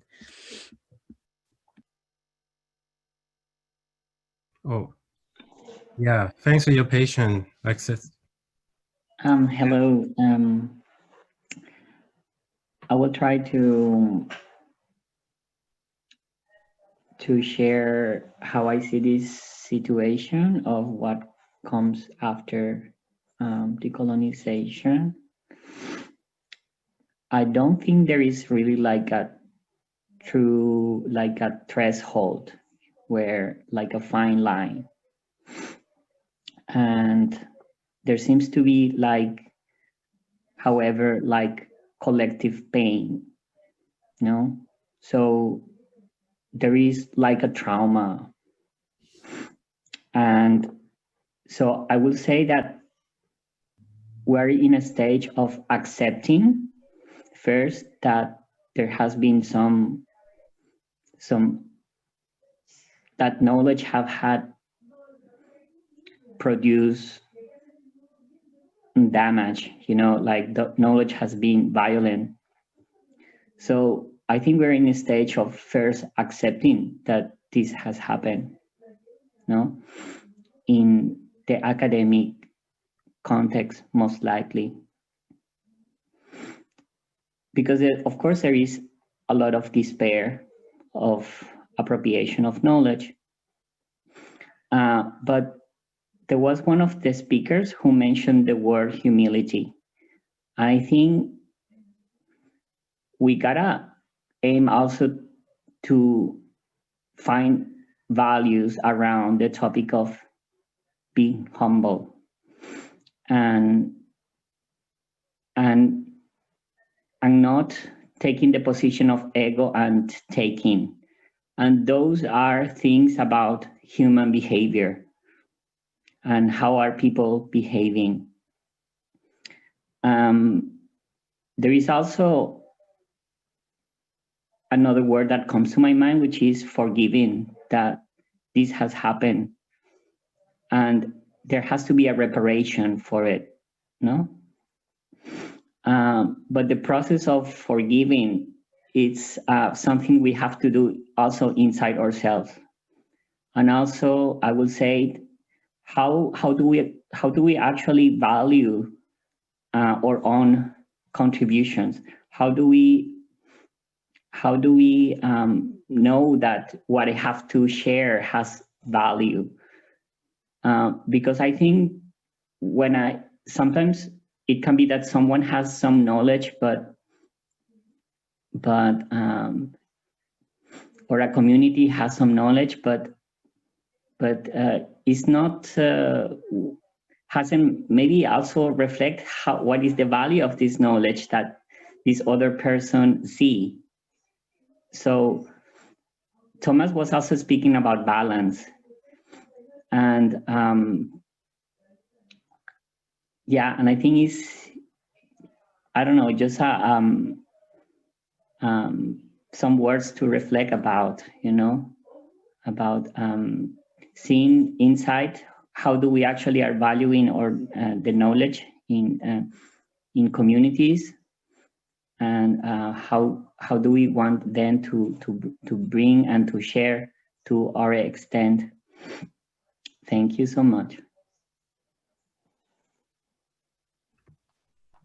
Thanks for sharing those perspectives. I think so important dimensions that you brought up. I mean, the kind of harms that they've done to communities, and of course, being in Canada, and I have to admit with embarrassment that, you know, I've been living here for quite a few decades. It's only in the last 20 years or so that I began to learn about the history of Indigenous people in these countries and what the government have done to so many people over the years. And yeah, those harm continue to exist.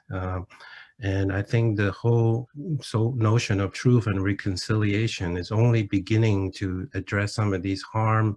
And of course, the notion of reconciliation is a difficult one as well, because a lot of Indigenous people said there were never any conciliation, so how can you have reconciliation? And so coming to terms with these violence and the harm and how we begin to heal together, and I think is an important step. And this whole notion of decolonization is really not just about dismantling whatever it is, really is about you know, coming together, right? It's about conciliation, right? So thanks for bringing that up. Really appreciate that.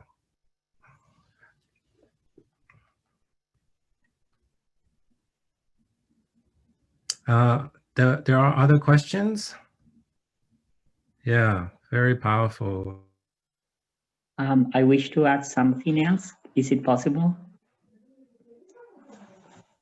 Anything is possible. Okay. Because you were using the word reconciliation, I recently been reflecting about the topic of compassion in my life, and also compassion that goes compassion to others, and also self-compassion. And because that is when this process start to take place, when we slowly explore compassion, I think we can get closer to understand what humanity is. And since you have been talking that this topic is important for the UNESCO, and what comes to my mind is the idea of what is humanity, and the acknowledgement that I'm a human and you're a human, and what is inside me is also inside of you. So why would you do something to someone that is hurting and damaging someone else? You wouldn't do that to someone else. So, and I think it seems to be like a process where we need to slow down a little bit, because the academia has been actually pushing people towards wanting actually their ego and their prestige being something which is very important among academics. So how do we actually start talking about humility and compassion and self-compassion in the knowledge production or in the academic context? Because yeah, this is to me like the only way to, yeah, and honestly, like reconciliation would be like the ultimate goal, but we need to do the process inside each person, inside each person who is researching, do the process of also forgiving, no? Forgiving yourself also and forgiving others.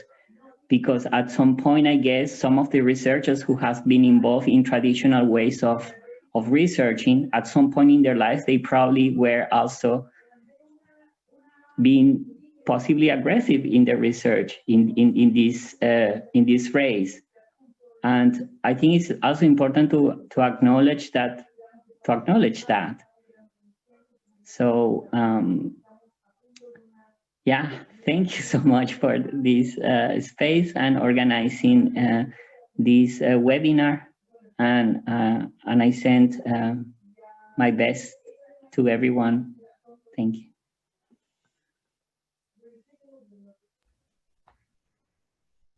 Thank you so much, Camaracha.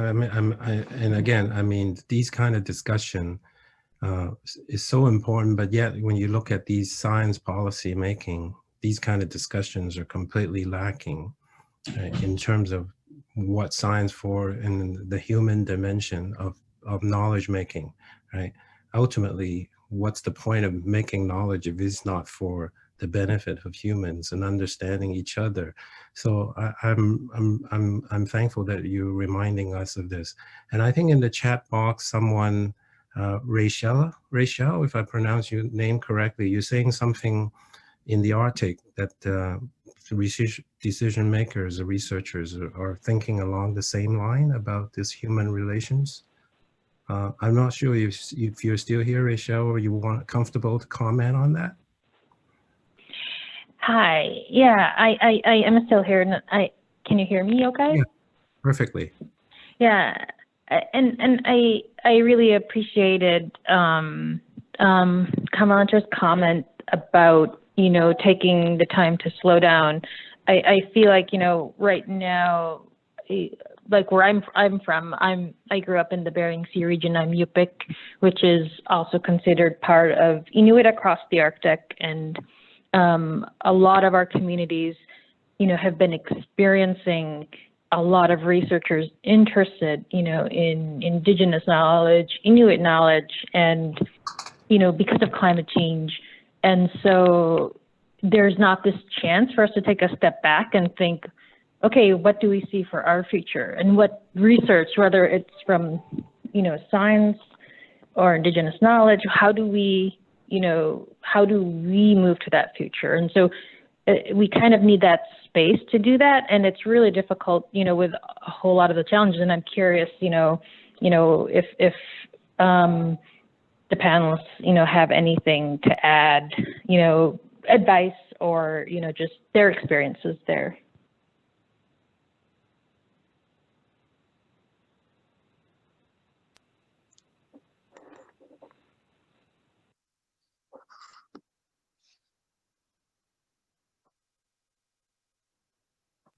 Go ahead, Romina. Oh, yes. Well, I don't think I can answer that question. It's a very challenging question, but I had a piece of experience that might have relevance.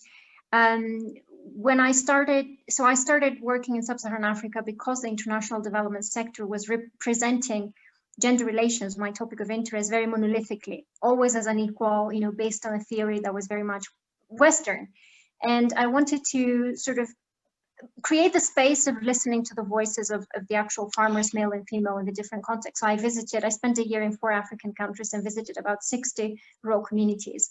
And in that year, you know, speaking to people, you know, and being exposed to these diverse realities that one cannot monolithically describe or universally describe, made me realize this exact point, that actually, you know, communities themselves oftentimes lack the space or the opportunity to come together because, you know, they have so many other livelihoods and priorities to deal with. And we as researchers might actually have this privilege, you know, when we go into a community to create that space. But of course, that can become very colonial and very patronizing. So here, this is where reflexivity comes in again. And my priority in doing that was to combine, you know, ethnographic approaches with participatory approaches that would allow the community to sort of come together and speak in their own terms, is what I call describe their own worlds in their own words, and not impose, you know, a certain terminology or a certain question, but really have this exploratory conversation. So I think I know participatory methods have been overused and, you know, presented as panacea, and of course they are not, because it depends on the reflexivity of the facilitator and the dynamics that exist within the community and so forth.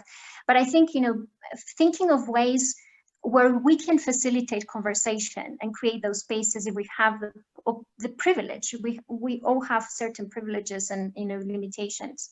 And being dialogical, you know, taking the Socratic dialogical approach of trying to converse with each other and having that exchange, you know, of opinions. So yes, I think as researchers we can explore, as I said, more dialogical options, and not you know, not rush to use a certain concept or a certain framework or a certain language, but listen. And it goes back to Camaraderes, I don't know if I'm pronouncing it well, a point of humility, the humility to listen and to learn, to be a student, to be an interlocutor, not to be a teacher, not to be someone who knows. So I think, yeah, that's what I would say. Yeah, Rachel, you also reminded me, I remember sitting in an indigenous circle and one of the elders started telling a story. I think 4 hours later, we're still listening to that story. And of course, it was a variation of that story, and then you get deeper into the story. And you understand a very different way of understanding the world. In the meantime, we look at our format here. I'm rushing my speaker earlier. Oh, you got 2 minutes left and so forth. I think we're so structured by this neoliberal time that we rush.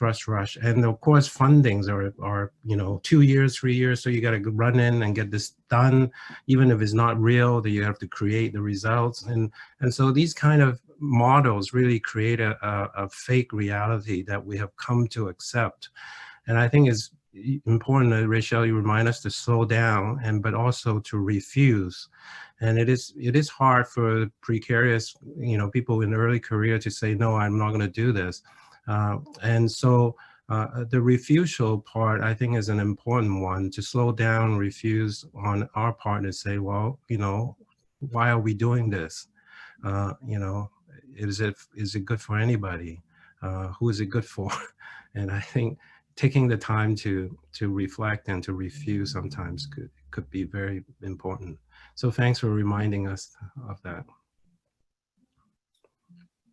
And just to add on top of those two comments, I think in my own ethnography of 3 different groups in Nairobi, very different ones, I think one of the things that I'm now kind of flagging is these kind of everyday exclusionary practices that I observed, whether it's talking really fast. You know, somebody mentioned earlier English as the working language. I think it's not for everyone. And who are we excluding, even just in our, you know, we're rushing, as Leslie said, the neoliberal idea of time, and also to be productive, unpacking what that productivity is and is for. And I think paying attention to these kind of like micro politics in our everyday relations. I was looking at some field notes I had of like, who's holding the pen? Like when you're running a meeting, who's holding the pen? You know, and I think that we need to keep reflecting on that. And again, going back, I always sit on my hands, you know, sometimes because I have a tendency, I know myself, have a tendency to want to jump in and interject and say, you know, I get really excited by things, but sometimes you just have to pause, you know, and I think the reminder to be humble and reflect on that is really important. And forgive yourself if you can't always do it. Give yourself a break, especially now. Jude, I know you have to run. And again, anybody need to run, feel free to do so. I am impressed that so many of you stick around for this extended conversation. I'm so delighted with all these questions and comments. And again, feel free to drop out and go on to your other activities, but also remember to slow down and give yourself a break. Again, thank you everybody for joining us. Well, I'm gonna say officially, we're gonna bring this to a close, but again, unofficially, we could stick around for anyone who wants to exchange idea and share more. Yeah, thanks, Rochelle. That was fantastic. I'd love to, if I may, share something that came up as Angela and Kamala Netra was speaking, particularly just when, I'm sorry if I'm mispronouncing your name, when you mentioned slowing down, I felt like a physical experience of a different physical experience hearing you speak compared to the academic speakers. And I've recently been engaging in a lot of meditation and embodied somatic therapy, and really trying to learn about the ways that our bodies hold trauma, like you said, and hold different information, and how not just like the ways we learn auditorily and through text, but through emotion, through feeling, through experience. And I think this really highlights that, you know, importance of lived experience that you sometimes find immensely difficult to even conceptualize, but let alone transmit and communicate. And I feel sometimes this rush, which I also, you know, have been conditioned by due to Western education and culture, actually makes me miss so much about what's happening. And I've recently realized that there's just so much that I, as one individual, miss, that if without deeply listening to that moment and deeply listening to each other and making space for the different ways that people experience and come to know the world, we're actually closing ourselves off to the kind of diversity of realities that exist, not just within human experiences, but even thinking about how different animals and species and plants experience the world. Like there's so many ultraviolet rays and, you know, sensations and sounds that we don't even have access to that people may experience through different kinds of psychedelic drugs and other kinds of things, that it really makes me wonder about, you know, not just our ability to understand each other as researchers and as humans and produce knowledge for, you know, output and impact, but also this interspecies, interbeing kind of conception of what it means to know the world and live pluralistically within it with each other. But yeah, I just wanted to really appreciate and commend you for sharing that, because it was such a noticeable shift in my embodied experience, and it really reminded me, especially your call towards values and what it means to produce knowledge and learn and experience the world with each other. It was very powerful, so thank you for that share.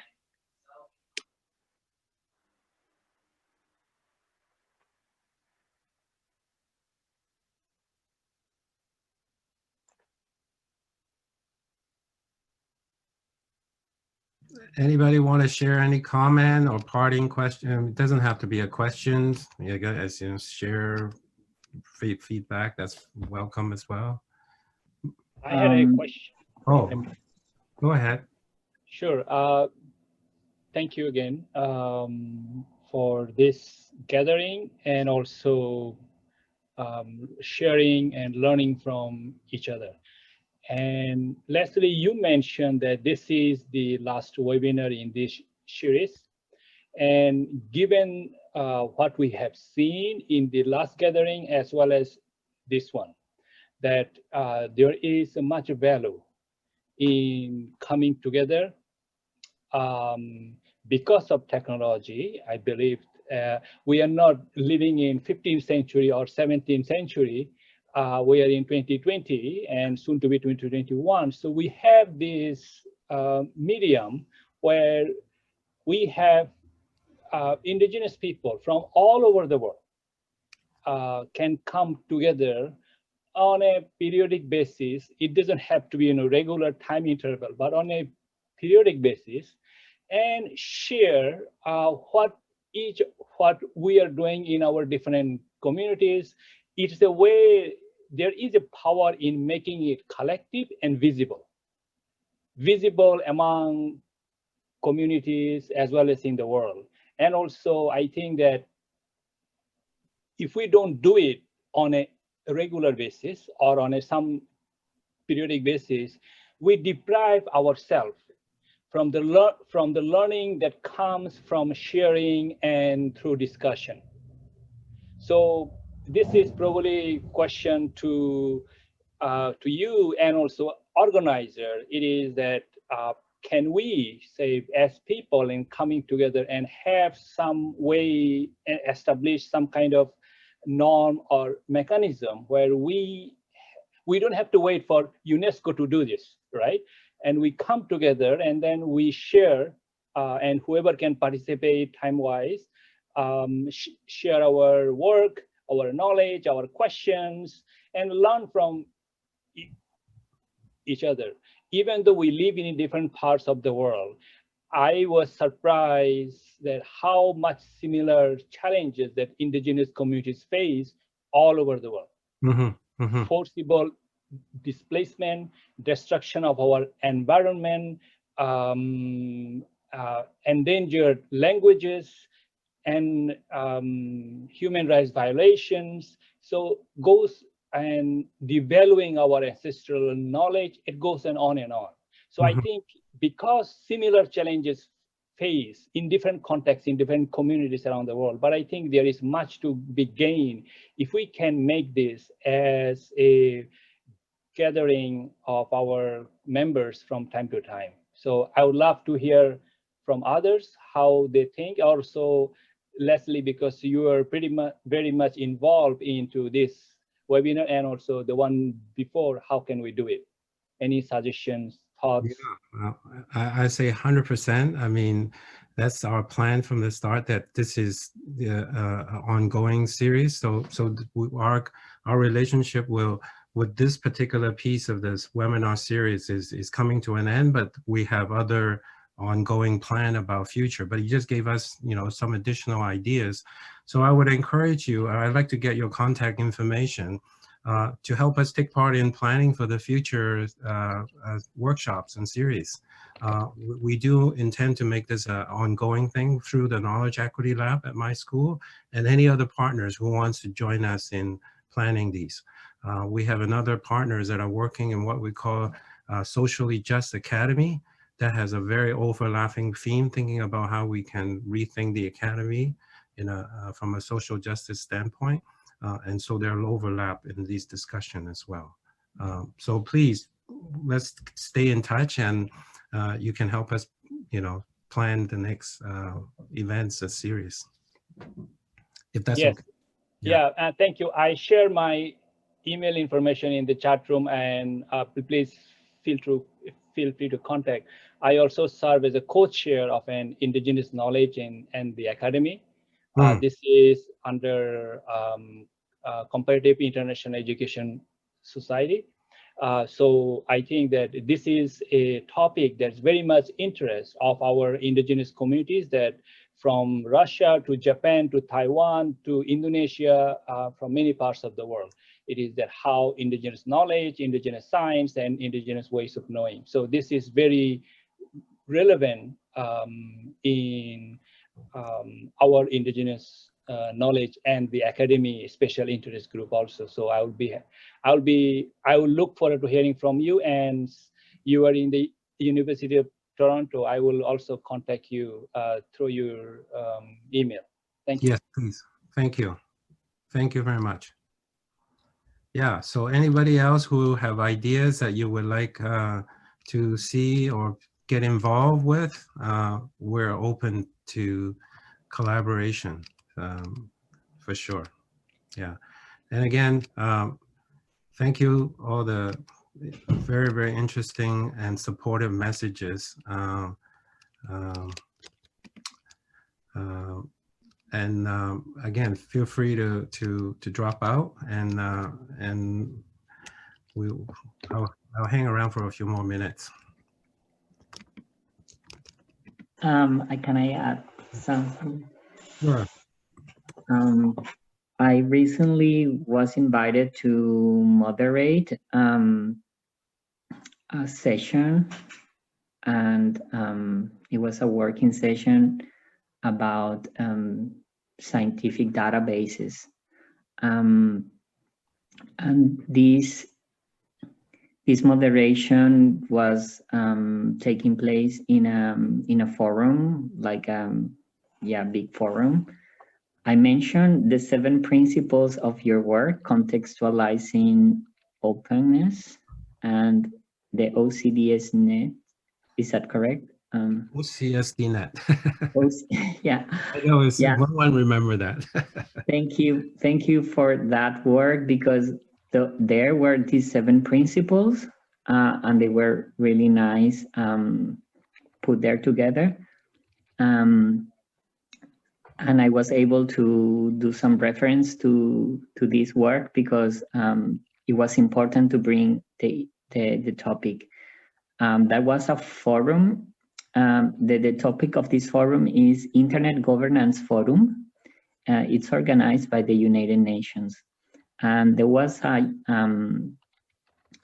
discussion model, like a role play model, where there were different stakeholders: government, civil society, youth in education, and corporate.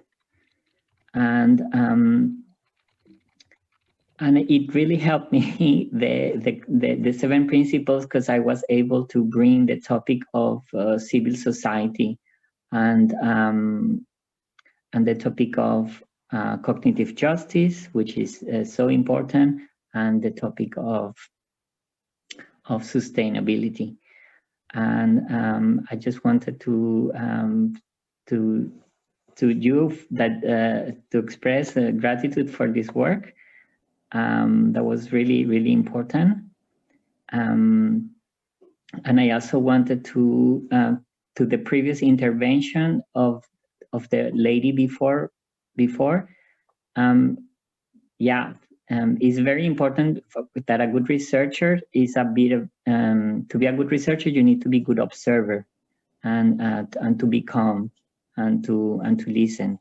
And I share also one's panel with Leslie and Leslie is a person who really listens very good, and I'm really happy of this seminar, because it's possible in this way to build a working relationship.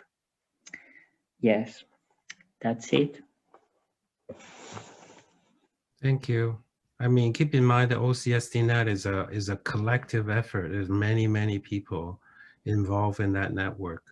So I was just lucky enough to be a part of that. Yeah. Okay, so I think I have kept you guys here long enough, and again, appreciate all the contributions, and I promise you we will continue with these kind of dialogues and gathering. I think I'm absolutely committed to doing that.